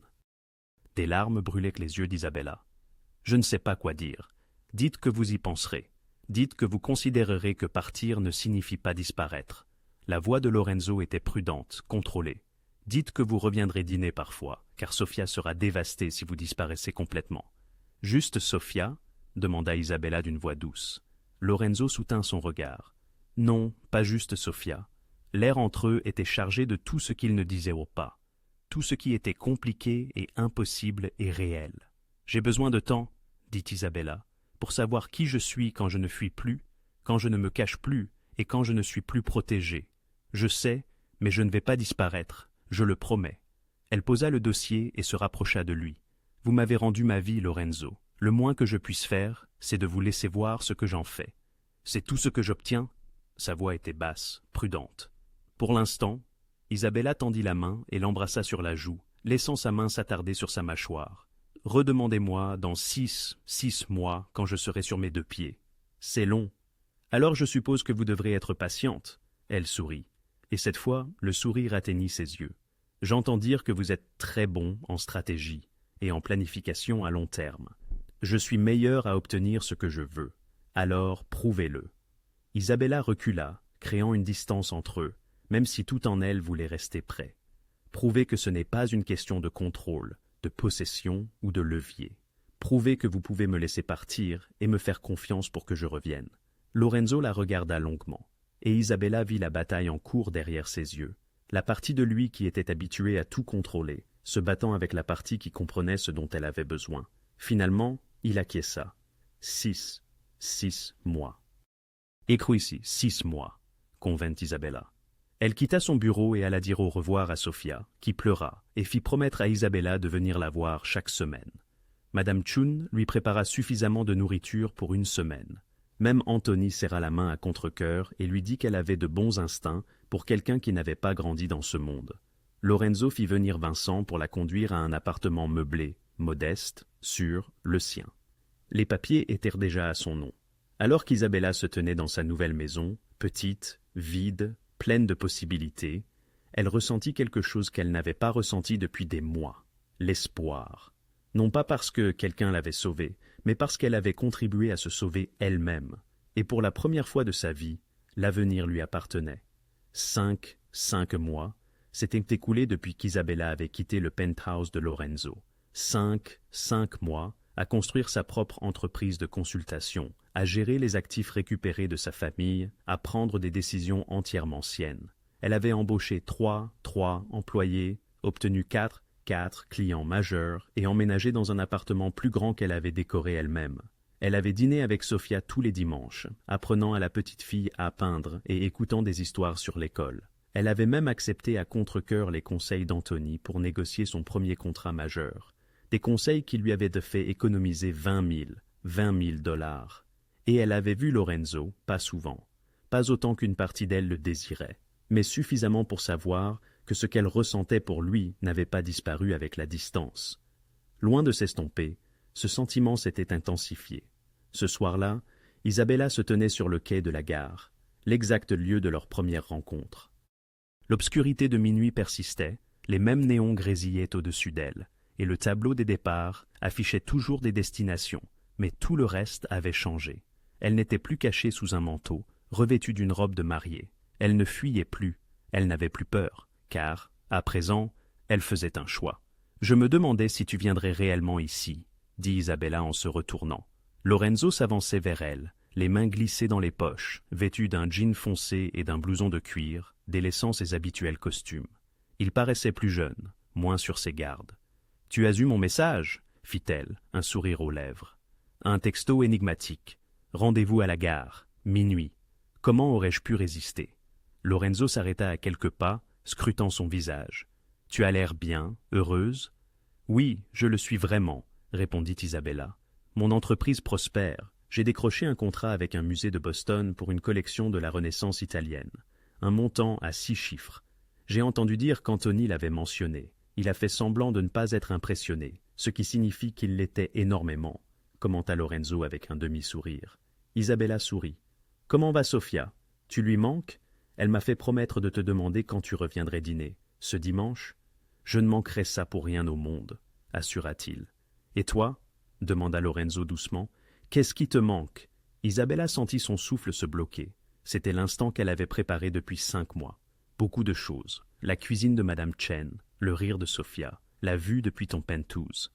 Elle fit une pause. « Toi? » Lorenzo fit un pas de plus. « Cela fait 5 mois, 2 semaines et 3 jours. Mais qui compte, n'est-ce pas? »« Toi, Lorenzo, chaque jour, » répliqua-t-elle avec une intensité palpable. Sa voix rauque s'éleva. « Tu m'as demandé de prouver que je pouvais te laisser partir, que je pouvais avoir confiance en ton retour. Ce fut la chose la plus difficile que j'ai jamais faite. Plus difficile que d'affronter les Ashford, infiniment plus dure. » Lorenzo s'approcha davantage. Au moins, avec eux, je pouvais agir, me battre, élaborer des stratégies. Avec toi, tout ce que je pouvais faire, c'était attendre et espérer que ce que nous avions était suffisamment réel pour résister à la distance. « C'était réel, » dit Isabella doucement. « C'est réel, mais j'avais besoin de savoir que je pouvais me tenir debout seul, que je te choisissais parce que je le voulais, pas parce que j'en avais besoin. Et maintenant, je sais qui je suis sans toi. » Isabella combla la distance restante entre eux, ce qui signifie que je peux enfin savoir qui je suis avec toi. La main de Lorenzo vint encadrer son visage, son pouce caressant sa joue. « Tu es sûr? Parce que mon monde est compliqué, dangereux, teinté de nuances qui pourraient ne jamais s'éclaircir totalement. Je connais ton monde, j'y ai vécu, dit Isabella, couvrant sa main de la sienne. Mais j'ai aussi vu ce que tu es, protecteur, loyal, quelqu'un qui tient ses promesses et se bat pour les gens qu'il aime, quelqu'un qui m'a laissé partir quand je l'ai demandé, même si cela t'a coûté. Cela m'a tout coûté, admit Lorenzo. Ces derniers mois sans toi étaient nécessaires, acheva Isabella pour eux deux. Mais ils sont terminés maintenant. Un train entra en gare, la même ligne nocturne vers Chicago. Les portes s'ouvrirent, invitant au départ. Isabella y jeta un coup d'œil, puis reporta son regard sur Lorenzo. La dernière fois que j'étais ici, je fuyais une vie dont je ne voulais pas, vers un inconnu qui me terrifiait. Je suis monté dans ce train par désespoir. Et maintenant je suis exactement là où je veux être. Isabella enlaça son cou. Je ne cours plus, Lorenzo. J'ai choisi. Je te choisis, nous deux. Les bras de Lorenzo la serrèrent à la taille, l'attirant contre lui. Tu es sûr? Parce qu'une fois que tu auras choisi ceci, je ne te laisserai plus partir. Tant mieux, dit Isabella, parce que je ne compte pas bouger. Il l'embrassa alors, un baiser doux et lent, chargé de 5 mois d'attente, de tout ce qu'ils avaient traversé, la peur, les conflits, les stratégies complexes qui étaient devenues une réalité profonde. Les portes du train se refermèrent, le moteur fredonna, et il s'éloigna du quai, filant vers Chicago sans eux. Quand ils se séparèrent enfin, Lorenzo posa son front contre le sien. « Je t'aime, j'ai essayé de ne pas le dire, d'essayer de te laisser de l'espace, mais je t'aime. Je sais, sourit Isabella. Je le sais depuis un moment, probablement depuis que tu m'as rendu les biens de ma famille sans rien demander en retour. J'aurais dû le dire à ce moment-là. Non, le moment devait être juste, je devais être prête à l'entendre. » Isabella l'embrassa de nouveau, bref et doux. « Je t'aime aussi. Même si tu es autoritaire et surprotecteur, et que tu vis dans un monde moralement ambigu qui me fait encore peur parfois. Je peux faire des efforts sur le côté autoritaire. N'y pense même pas. Sofia a besoin de quelqu'un pour lui faire manger des légumes. » Lorenzo éclata de rire, un son riche et authentique. « Alors, que se passe-t-il maintenant? » « Maintenant ?» Isabella prit sa main. « Maintenant, nous rentrons à la maison. Nous dînons ce dimanche avec Sofia. Nous construisons quelque chose ensemble, peut-être un partenariat commercial, peut-être quelque chose de plus intime. Nous verrons au fur et à mesure. Ce n'est pas vraiment un plan. J'apprends que les meilleures choses de la vie ne viennent pas de plans. » Isabella serra sa main. « Elles viennent des trains de minuit, des choix désespérés, et des hommes dangereux qui finissent monde par avoir un cœur après tout. Prudence, tu vas ruiner ma réputation. Ta réputation peut le supporter. » Ils quittèrent la gare ensemble, laissant derrière eux le lieu où tout avait commencé, où une mariée en fuite s'était effondrée sur un siège à côté d'un inconnu et avait, sans le savoir, changé leur vie à jamais. Ce qui avait débuté comme une évasion était devenu une stratégie. La stratégie était devenue une protection. La protection était devenue la confiance. Et la confiance était finalement devenue l'amour. Isabella Marlowe ne fuyait plus sa vie. Elle courait vers un futur qu'elle choisissait avec un homme qui avait prouvé qu'il pouvait être à la fois son partenaire et son égal. La gare de minuit s'estompa derrière eux alors qu'ils s'engagèrent dans la nuit de Chicago. Mais Isabella savait qu'elle ne l'oublierait jamais. Jamais n'oublierait le moment où sa vieille vie s'était achevée et où sa nouvelle vie avait commencé, non pas par une fin, mais par un choix.